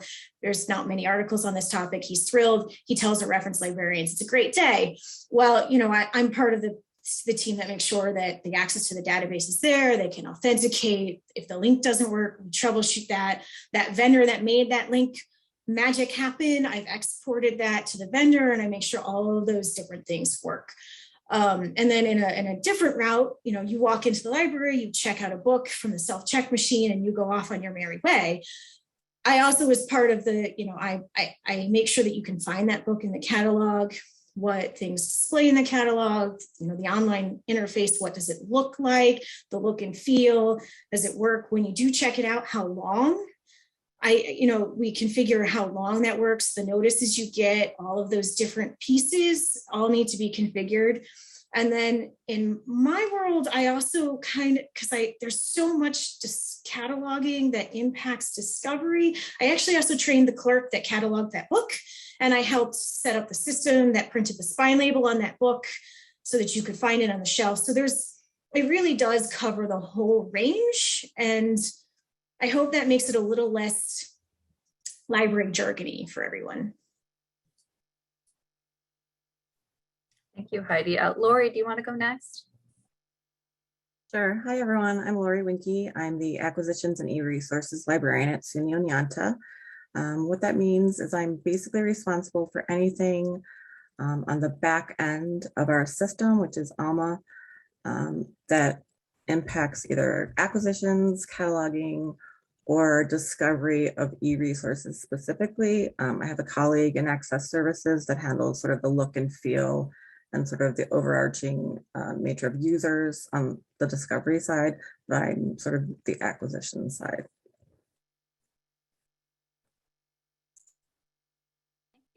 Thank you, Lori. Joan? Hi, everybody. My name is Joan Cook. I work at Suffolk County Community College on Long Island. We're 3 campuses at our college, and I'm the cataloger and electronic resources librarian for the college, which means I serve all 3 campuses. I work in technical services, obviously. We have 3 tech services librarians down here. One is for acquisitions, one is systems, and like I said, cataloger and electronic resources. So, Thank you, Joan. And Bill? Hi, everybody. My name is Bill Jones. I'm the Digital Resources and Systems Librarian at SUNY Geneseo. SUNY Geneseo is a largely undergraduate campus with about 5,000 students, and we do have a couple graduate programs as well in business and in education.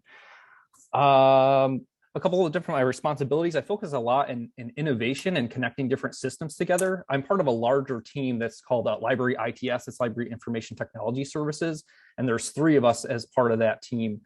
I also coordinate with a bunch of different departments across the library, reference and also technical services, which we have our cataloging and special collections is in like a different technical services department. Systems and ITs is an own unit. I talk a little bit more about what I do.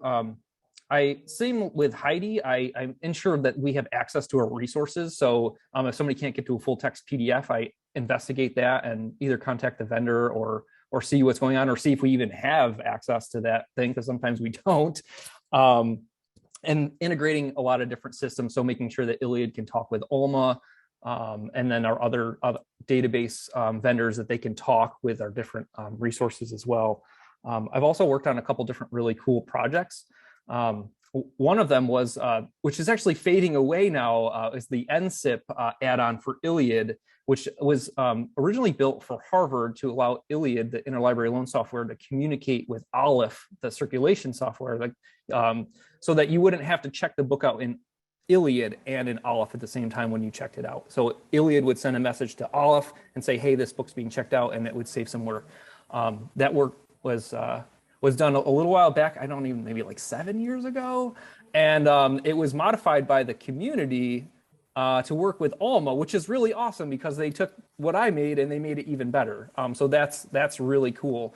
And now in one of the releases of Iliad, they're supposed to be releasing integrated NSIP functionality within Iliad. So I feel a little responsible for it, but I think that's a good thing. So thank you. I didn't know you're involved with that. It's so neat. Thanks. All right, so we're going to go to our first question that was supplied by a registrant. The question is, how do you feel about the future of this industry, tech services industry in particular? Heidi, would you like to start? Yeah, so I think that this in the tech services and systems and e-resources is really needed. I think that it's here. It's getting more complex. There's more e-resources. We still have physical books, and everything is getting more tied together. And so if the metadata is off, the discovery's off, the automation's off, and then it breaks down. And so every piece is really important. But I think this area is we don't have enough people. We don't have enough people, willing to do those skills. We're having trouble filling these positions sometimes. So if you're interested in a position that doesn't have a lot of applicants, these are the positions for you. And I've even seen postings with MLS and troubleshooting experience, and that's the basic level. Like that's all the requirement is, and we still don't get responses. And so I just want to put in a plug, please address the requirements. We have rubrics. I know it says basic troubleshooting experience, because I think that really is where the industry is going. I mean, I didn't know everything I know now. I just can troubleshoot. So I think is a very important, and we're going somewhere, but we just don't have enough people either.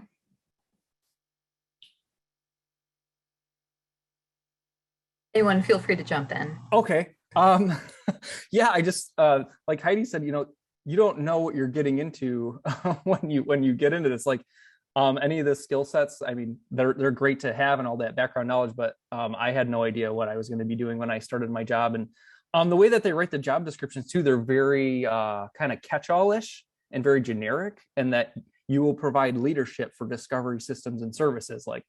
Okay, what does that look like?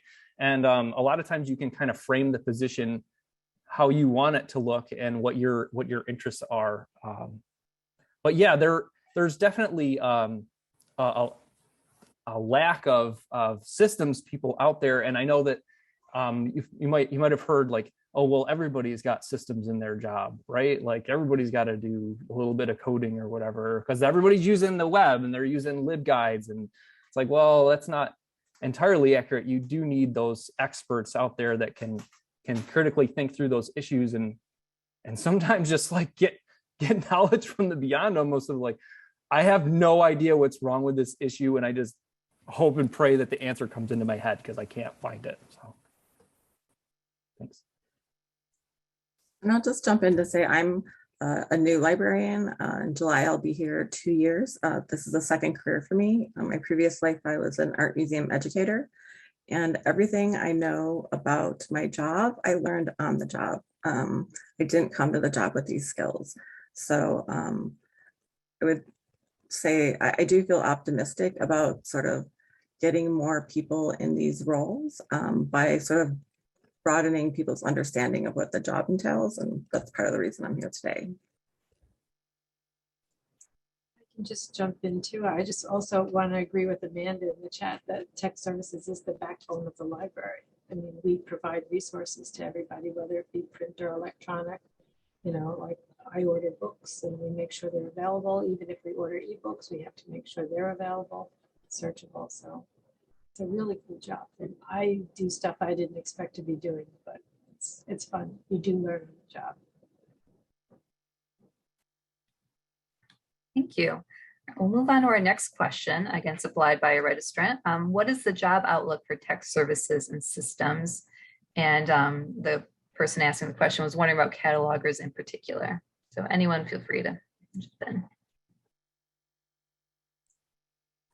I can offer something. I think the library at SUNY Librarians was without an e-resources librarian for I think 2 years before I was hired.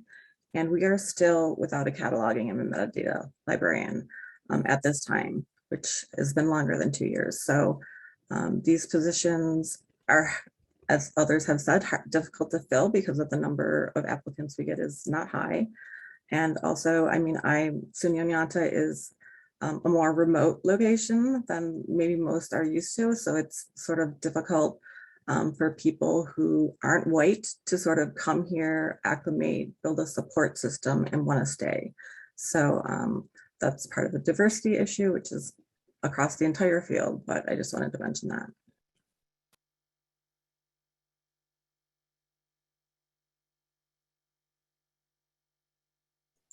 And I'll jump in if it's cataloging specific. You may not find it as cataloging. It may be listed as metadata, and you might be doing several formats. You might be doing MARC and Dublin Core and, you know, maybe some e-resources type stuff. But there's definitely, you know, like Lori, I'm the cataloger and I don't do cataloging. I mean, we have somebody who copy catalogs every day, but the original cataloging type stuff that's, you know, more complex in connecting the systems. I mean, it's there. It might be with a couple other jobs, unless you're at a bigger institution. You gotta dig a little bit.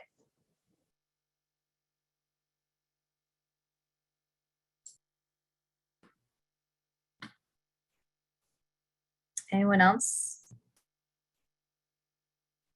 So there are definitely jobs out there that are open right now. And I think the theme is that they're actually hard to fill. So if you're looking into a section of librarianship that you know there's going to be jobs out there, systems is a good one to get into.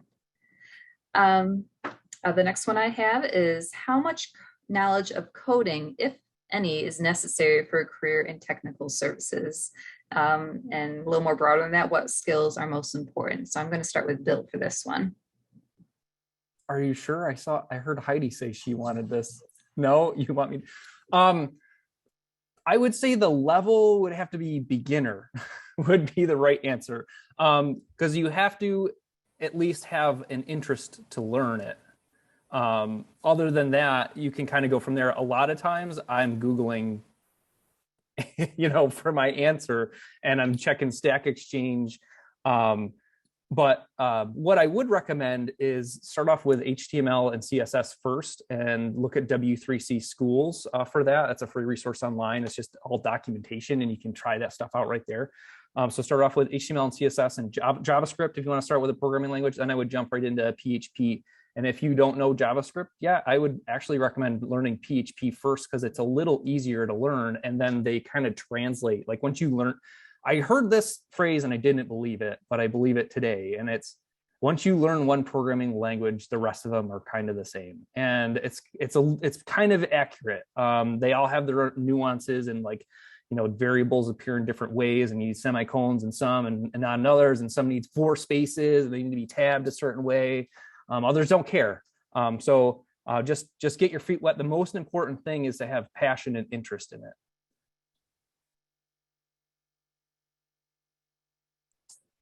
I agree with that. I learned a lot on the job. I remember I'm relatively new at this, and I remember learning about cataloging in library school, and it didn't really make all that much sense to me. But now that I'm in the position, it makes a lot of sense. But I do look up. There are resources to help you. I do look up stuff. SUNY's a great, now when we switched over to ALMA, we have a great guide that I often refer to that's been put together by SUNY Librarians, but also other universities and other colleges. I use their resources. So you just have to be inquisitive and want to learn and be open to it. It's fun. And I think it depends on your role too. And if you, depending on what you do, you might be able to get away with not doing a lot of it, but you may be taking a lot of the out of the box type settings and not be able to adjust it if you're not willing to dive in and just kind of tinker and play with it. And when you say coding, also, there's a lot of ways you could interpret that. It's not necessarily programmer. Like, I can tell you, Bill does way more programming than I do. I do a lot more playing with the code that's there and like changing it around. And like Bill, I search Google or search other people or reach out to the listservs. And even cataloging is kind of codey. Like, I play with HTML and CSS and Angular and things, but we have I have 180 books that we need to change the call number for, and I'm going to go play with something that looks very code-like to just do that in batch, so somebody doesn't have to sit there and go through it and take probably 3 days to change each of them individually. So, I mean, it's possible, and you just have to be willing to dig in, but it's not going to be, I don't think, unless you get hired for a very specific, like you are going to do programming only, it's something you can easily learn and pick up as long as you're willing to.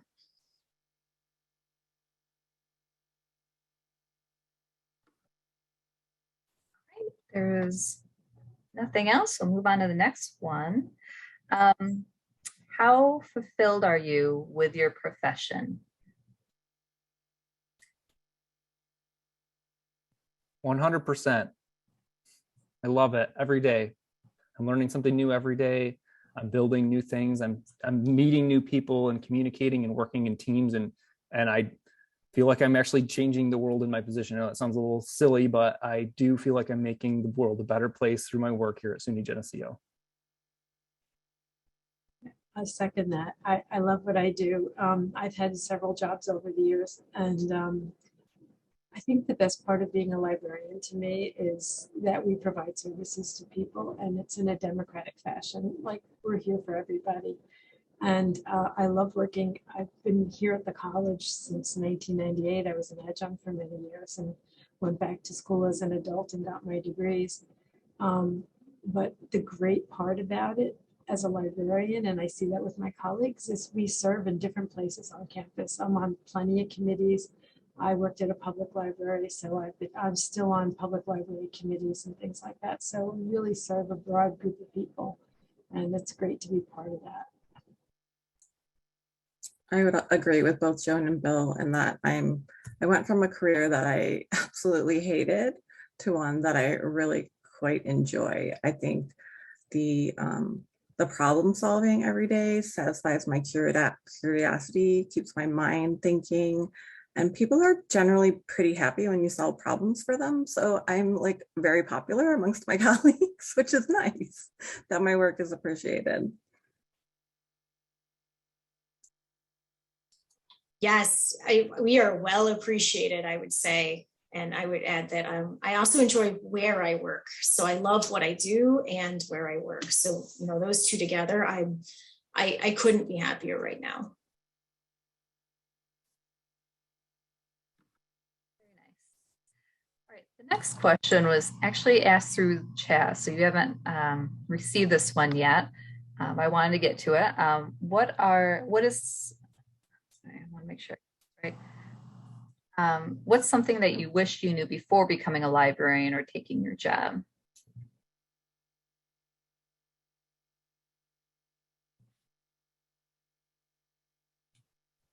The tenure process is not as hard as you think it is.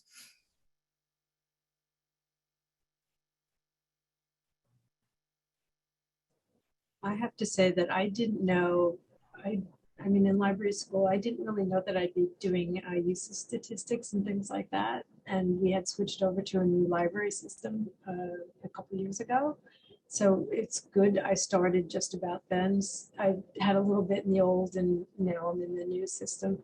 And it's a learning experience, but I'm willing to go for it. And I didn't know that was part of my job. So I was like, oh, I have to learn all that. But it's also, I'm involved with that. So that's also fun. So it's good. I would say in my previous career, I kind of felt like I didn't fit in, like what I felt internally about sort of social justice and the foundations of democracy, which are libraries. I was very much at odds with my job. So here, I feel like librarianship is like you're doing the work of democracy. We're on the front lines of advocating and interacting with our communities. And it gives me great satisfaction to feel I'm part of the work being done as far as my community, but also like in the world. It's a little bit lofty, but it makes me feel good inside that I'm sort of in a very small way contributing to that. Ironically, I wish I had known that these positions existed, these more technical positions, because I knew I liked data, I liked playing with them, I liked searching and finding these articles and different things. I have an environmental science background and I went to library school and I tried, data management type jobs and stuff. And then these systems jobs opened up and you just started getting so many interviews. And I think if I had just known a little sooner, maybe I would have gotten a job a little sooner, but otherwise there's not too much I would have wanted to know ahead of time. I want to add that not every problem requires an action. An issue is a perception of an event, right? So there can be anything that we could do to actually fix it, or it might not actually be a problem and it's actually operating properly and the person thinks that it needs to operate in a different way. So it's really important to just gather all the facts and realize that every issue that you get, it doesn't actually require you to take a gladiator effort.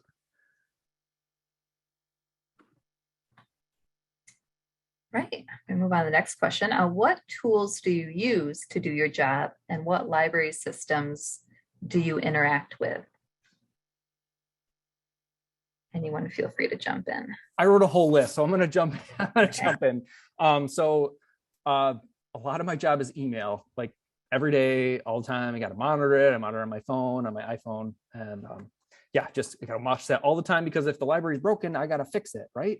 Somebody's got to fix it. Somebody's got to monitor it, and I'm going to get the ticket. So I use Thunderbird to monitor my email. It makes it really fast for me to read through it because I can use the arrow keys to do my unreads. I know there's a secret club out there called Inbox Zero. I'm not part of that secret club. I'm part of Unread Zero.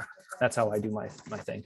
For editing code, I use a program called Ultra Edit. That's a paid for software, but I really love it because of just the coloring of the characters, and it's got some really awesome features like it can clean up your XML so that it looks structured. It'll clean up your JSON so that it looks like structured JSON. It makes it really easy to read. It'll also, this is really important, it will validate your JSON data. And that is just super valuable because if you're missing one curly brace, your whole document is broken. So if you can have a tool to validate that, that's really sweet. We're all using Zoom today. I use Photoshop a lot to edit documents. CyberDuck for FTP. FileZilla is a free version of an FTP client. I like the CyberDuck one. It's just a lot easier to use. It's a lot more like using your regular directory or like folder browser, right? Like you're using on your computer. Apple Remote Desktop and regular Microsoft Remote Desktop. I use those a lot. I use a Mac for my main machine because I can remote into a Windows machine if I need to use Windows, but I find that the Mac is just super easy to use. Terminal, I use Terminal a lot for SSHing into different servers. Teams is another thing that we're all using. This one's really neat. You might not hear this one. It's called Daisy Disk. And this one allows you to analyze your hard drive usage, and you can find like what folders are taking up the most amount of space on your hard drive. Pretty awesome. Office and Google Suites. I think that's it. That's all I had on my list. Thank you.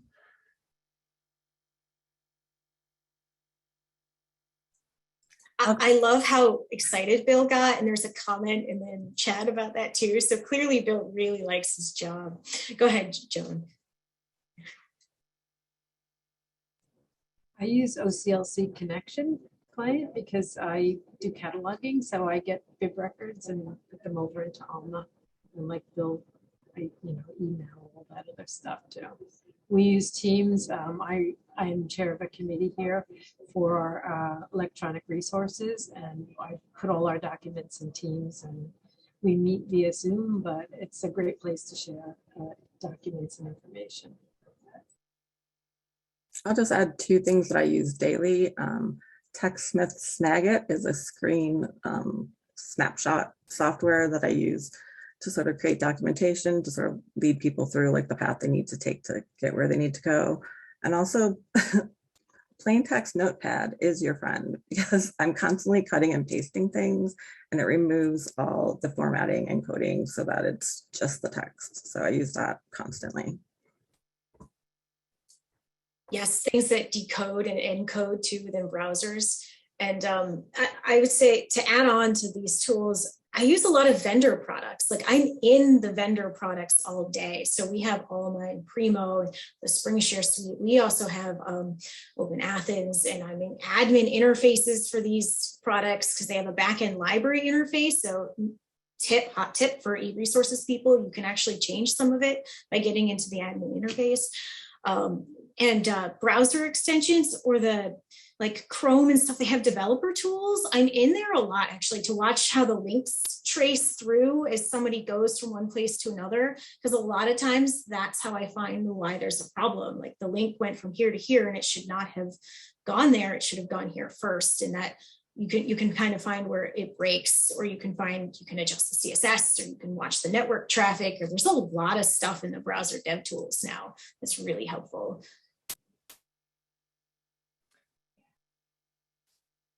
Thought of a couple more things really quick because I didn't mention any library systems that I worked on. So Alma and Primo, obviously, and Iliad for interlibrary loan. Easy Proxy is our authentication software that's self-hosted over here, and I maintain that. We use Digital Commons for institutional repository. I manage all of our databases and their own database administrator modules. Each of them has their own thing. And this is not a library tool, but OpenRefine is a really good tool for you to get your hands on too for cleaning up messy data. Yeah. All right. So we've been talking about some tickets and support. So let's do that question next. How do you handle support requests from your users? What's your expected turnaround time? I'm not going to lead on the next question, I promise. Our software that we use to maintain, you don't call them tickets, they're called support requests. Some people get a little, I don't get annoyed about it, but anyway, to maintain our tickets, we use a software called Jira, and I think it's hosted here on campus, but there is a cloud version that we're going to. It's owned by our CIT, which is our Computing Information Technology Department, and we have our own project within that Jira software. They have expected turnaround times built into the software that they've established, and it says 8 hours they want a response by. Those aren't internal. We don't look at those statistics, and we don't get after somebody. I mean, we will get after somebody if there's been tickets in there for like a month, or we notice that somebody's performance is not where it should be. But yeah, Jira is a system. I try to respond as soon as possible. As soon as I see that ticket come in my email, I'll try to let somebody know that I'm looking at it, And because that's the most important thing. The most important thing is just to communicate and let somebody know that you're there for them and that you're looking at it, and then let them know what the next step is too, of what you're going to do and what they can anticipate. Because otherwise, if you don't communicate, they just start guessing and maybe getting annoyed or upset or frustrated, and you don't know how important this issue is to them, but it's extremely important to you as a systems person to take care of it as fast as possible.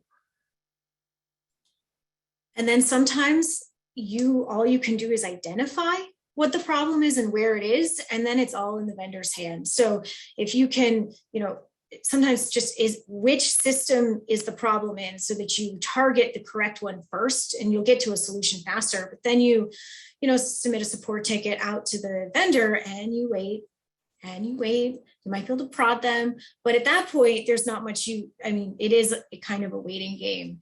And some things you can put off if it's, this is like actual issues, but if they're requests, you might be able to push it off. But when it's a patient care or somebody needs it right then to do their job or to do their class, let's get on it as quick, but then we might have to wait for the vendor.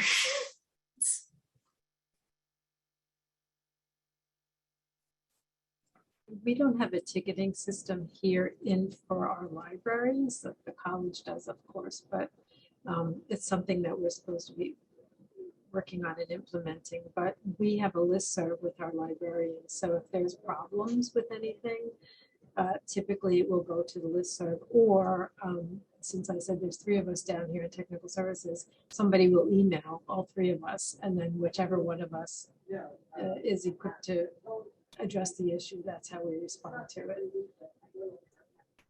Yeah, I get support requests via Teams chats or emails, and it's just as Bill said, communicating that you've received the problem and that you're working on it, and if I can solve it immediately, I will drop what I'm doing to do that so that the person has access to what they need. But if it's something beyond me that requires vendor intervention, there's a limit to the problems that we can solve on our own. So yeah, that vendor interaction, that time in between when they get back to you and when you've submitted your request, that's why you've got to communicate with them as soon as you can, because if you've waited a couple days on that issue and then you've got to communicate with the vendor, then you're adding another 3 days. It's at least 2 days. Sometimes it's 1 day, but it's usually about 2 days you'll get a response back from the vendor. So you don't want your unit or yourself to look bad. So let them know that you're communicating with the vendor, and then it's on the vendor, right? They could take weeks to communicate back to you, and you've done your job to the best of your ability. And related to support requests, what do you do when you don't know the answer? You have no idea. What do you do? I'm super honest, and I tell them I don't know, but I'll find out and I'll get back to you.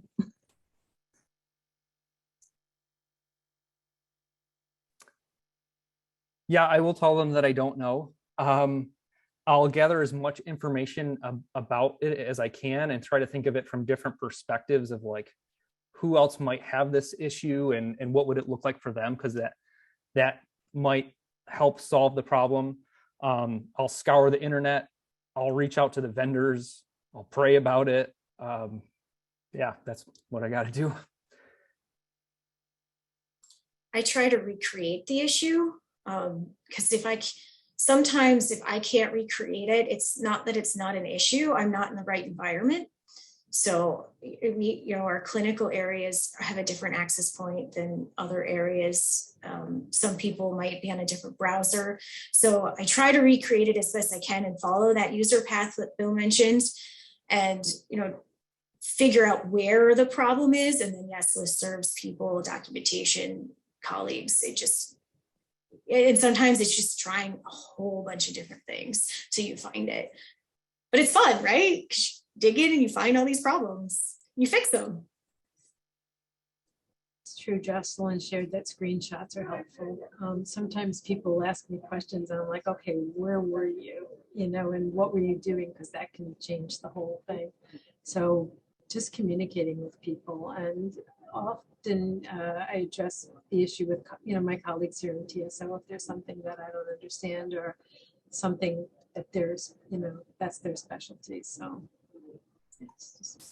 I would also say that having people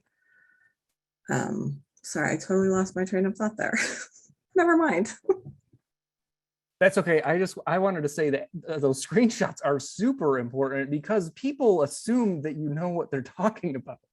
They're like, oh, the humanities database isn't working. And we're like, which humanities database are you talking about? Or like, I can't get to this article, or the library's broken. Like, you're like, can you just tell me what you're seeing? Thank you, Bill. That's what I was going to say is you have to train the people you work with to report the problems in a way that helps you understand the problem better. That was a lot of my work the first year.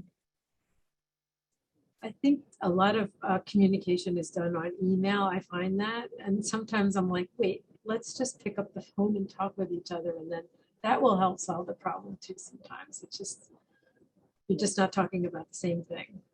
But you mean, you know, it's just, you just have to get on the same page with each other. Yeah, it's interesting. Like, I know how to talk to our systems librarian to communicate what's wrong, and I know what pictures to send. But when I'm talking to a patron, I have to walk them through, like, hey, are you off campus or on campus? What browser are you using? Where are you? Are you on Blackboard? Are you on the library website? Well, just tons of questions to break down what the issue is. And yeah, you're right, Joan. Sometimes it's, you gotta get on the phone with them or get on a Zoom call and say, okay, share your screen, show me what's going on. Okay. It's the reference interview. Yes, exactly. All right, let's move on. We've got a lot more questions I'm hoping to get to. A little more broader question. What did your career path look like?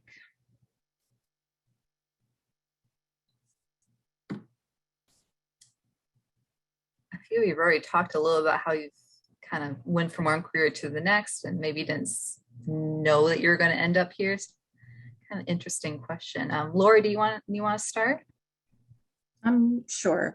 So I decided to go to library school while I was working on a PhD in art history and working full-time at an art museum. I got through my coursework for my PhD. I finished my qualifying exams and I got to the point where I had to write my dissertation, and I didn't want to write a book. I liked the research. I liked learning new things. I liked having sort of a broad spectrum of interests. And I realized at that juncture, 5 years in, that this was not taking me down a path that was beneficial to either a career or my mental health. So in going to library school, I learned like all the things that I love about like my current job are part of librarianship, and librarianship offers you the ability to do the research part and to also delve into lots of different areas of interest versus becoming sort of an expert on one very tiny small piece of something. So I'd say it took me 4 years to get through the graduate program while I was working full time, and it took me another 4 years to get a job in librarianship because I think I had 2 internships, and they were very specialized. One was in serials cataloging, and the other one was in something I didn't understand what I was doing at the time, but it was basically transferring print textbooks to electronic versions and doing all the HTML coding and organization. So I had very little experience, but learning how to package the skills I had from my previous career in a library context took some time for me, and I really had to think through it. But it was time well served because I'm now happily employed as a librarian.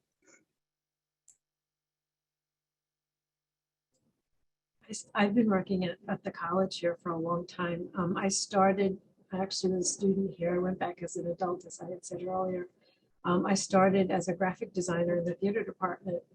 And one of the big parts of my job was researching the plays that the students, we did 2 student productions a year, main productions, and I had to research the plays and then design an image to promote the production. So I spent a lot of time in the library, and I actually went back to school after my associates to Empire State College. I studied information technology, and I just love that kind of stuff. Never thought I'd be a librarian. And somehow I just kept going because I liked it so much that I just went to library school thinking I'd be a public librarian, which I was for 2 years. I did an internship here from my library school degree in technical services, just doing little wonky things. I organized a bunch of photos. I learned some of the back office stuff. And then after working all different kinds of jobs, I eventually got into technical services here at the college. So it was a kind of a wobbly journey, but I heard somebody say it earlier today, everything that you learn along the way, it's applicable to what you're doing. I mean, my graphic design skills come in handy all the time. I know Photoshop and Illustrator. I use it to promote things and social media. My curiosity is a big help, and wanting to learn all the time, and just researching. It all comes together. Yes, so I had already mentioned I have a science background. So then I went into environmental education, and I knew I was going to be burned out in 5 years. So I was like, oh, I worked in the library as an undergrad as a work study. And I liked digging in and finding those articles. And it was part of my coursework. I said, I think we can merge these two together. So I went to grad school. I did it as part-time, some of it. So if you're a part-time student, that's okay. I did end up getting a clerk level job for a library system. And I got laid off, actually. They needed to downsize. And so I got laid off, and I was unemployed for many months. So if you're also unemployed, it happens. Keep with it. Then I ended up getting a professional line position doing nearly what I do now. So it wasn't officially a librarian title. It was a professional, so to speak. And I mention that because I want people to know that sometimes when you're searching, you can have just as great a time and have the MLS, and it might not be an official library title and do a lot of the same stuff. And if you really want to move to something with a library title, I don't really care. I ended up moving just because it was like a better opportunity. I could focus. I don't have to do printers anymore, which has become a running joke that I don't really have to deal with them. So I have enjoyed it. And at the same time, I also got to do some really cool stuff where I ended up, when I first came to upstate, I also was working half my time helping the Alma Primo migration of SUNY. So I got this huge outlook of moving. I had already moved one system migrations, but then I got to help move all of the 60 campuses. And it was really eye-opening to see all the different types of libraries. And it really then helps play in everything I do now. I understand, if I want to change something in our consortial network, I now understand that it impacts the community colleges. And that's why I can't have that change in my system, or why we should have that change, or different things. So yeah, it's been a good ride. I didn't know you went into education, Heidi. I did. Yeah, no. I like being outside. I like being outside. So I thought I was going to be a music education teacher. So those jobs are even far and few between than librarian jobs. They're like one per school, right? So when I graduated high school, I went to Finger Lakes Community College, and I was originally going for music recording technology. And then I sat down with their book. You used to get the course catalog and a nice book, and I flipped through it, and I did some investigating, and I learned that if I stayed for one extra semester, I could walk away with 3 associate degrees instead of 1 associate degree. So I got 3 associate degrees, one in music recording technology, and 1 in liberal arts. So I graduated in 2004 from there. And while I was going to school in Finger Lakes Community College, I was actually working at Napa Auto Parts as a delivery person, and I ended up being assistant manager at Napa Auto Parts for about 6 years, believe it or not. So what happened is I was at Finger Lakes Community College, and I was going to continue pursuing the music education program, and my mom went to Finger Lakes Community College. She also went to SUNY Geneseo. And she went to SUNY Geneseo for English. I like to think she went for education, but she actually went to Nazareth for education. So I was like, I'm going to go to SUNY Geneseo next, right? That's what my mom did. So I applied to SUNY Geneseo, and that was when they used to have the programs in pink books. They used to have these 8.5 by 11 books where you would pick them up at the registrar and you'd look for the academic program you were interested in applying to, and it would have a HIGIS number, was what it was called, HEGIS. So you'd have to put the HIGIS number in with your application. And so I applied to SUNY Geneseo for their music education program, and I waited and I waited. I'm like, yeah, I'm going to get into SUNY Geneseo. This is going to be awesome. And I get this letter back and it says, we don't have that program here at SUNY Geneseo.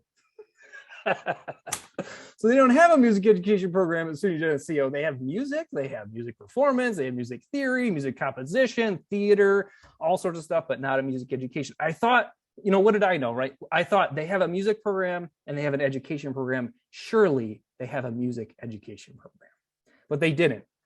So I got stuck working at Napa. I was doing the 40-hour-a-week thing. It's cool. They had 500,000 parts at Napa and Livonia. And I got to learn TAMS, which is the total automotive management system, which was on a black screen with orange text, and you use the keypad, the numeric keypad, to navigate. The numeric keypad, the 1 through 10 over on the right-hand side. That's how you navigate the system. I got really fast at it. I memorized a lot of part numbers. And then, as a lot of people in retail, they realize that it sucks. And I was like, I need to find something else. Like I'm kind of smart. Like I could find another job. I'm going to apply to Geneseo again. Surely they'll take me. I'm just going to go for music. I'll see if I can get in for music. So I applied for music theory. I was really good at, I think I'm still kind of good at theory. I applied for music theory. I got it. I got in, super excited. And then I was like, I could probably do a dual major here. So I did a dual major in music theory and in general education with special education. So I was still going like that music education route. So then I finally graduated from that program, and I knew I had a good shot of getting into the graduate assistantship at the School of Education at SUNY Geneseo, and I was interested in applying in their literacy program because I wanted to learn how people learn how to read and how they perceive the world. And this phrase that I learned from that program was probably the one that stuck with me out of 2 years of education. This was probably the most important thing, was reading is not reading text. Reading is reading the world. So what that means is you're reading with your hands when you're touching the water, you're reading the temperature, you're reading the temperature of the air, you're reading something when you're feeling the texture of it. Any type of sensory input is actually reading. So, and reading is influenced by your background knowledge. So I was working in that program. I got the graduate assistantship, and I was working with a Professor Lewaneg in the School of Education, and she was doing eye tracking studies on miscue analysis. So miscue analysis is a way that you analyze the way somebody reads something aloud. And you could think of a miscue as a mistake, but it's not a mistake because mistake has a negative connotation and your mind is constantly trying to make meaning out of what it's doing. So a miscue is more like an insertion or synonym or something that didn't actually appear, but it's not a mistake. You were trying to make sense. I applied that eye tracking research to our library catalog. So what we actually today at SUNY Geneseo is Great Day. And so here's my name tag. Today we have students all over the place celebrating their achievement and their talent and their excellence that they've done throughout the semester. We've got posters going on and talks and performances. So I was participating in Great Day, and I think it's super valuable to do that kind of thing because it'll get your feet wet and doing posters and talking in front of your peers and stuff like that. I was doing Great Day on my poster. I know I've been talking a long time. I was doing Great Day on this poster on the eye tracking of how you learn to read sight read sheet music. Say that a couple times. And then Ed Rivenberg was our library director, and he saw this poster and he said, I need that for my library catalog. And so then we developed this whole methodology. I participated in a bunch of different directed studies, and we had about 40 participants, and we did eye tracking, and we had a recording. I built a computer to record it because it was being recorded on VHS tape. It was being recorded on VHS tape. Can you imagine analyzing VHS tape? Now we can just scrub through stuff digitally, right? Like super fast. Yeah, I was like, I'm not doing that. So after I finished my graduate program and I'd been working with Ed on this eye tracking stuff, he said, I want you working here in the library the next day. I was like, oh my God, really? that's unbelievable. And so like Heidi had mentioned, she said she got in. If you can get in, just get in. That's all that matters. Just get in. And as soon as you get in, then you can grow from there, but you got to start. I started at 88%. But anyway, I started as assistant, executive director's assistant for IDS Project, which is a library consortia.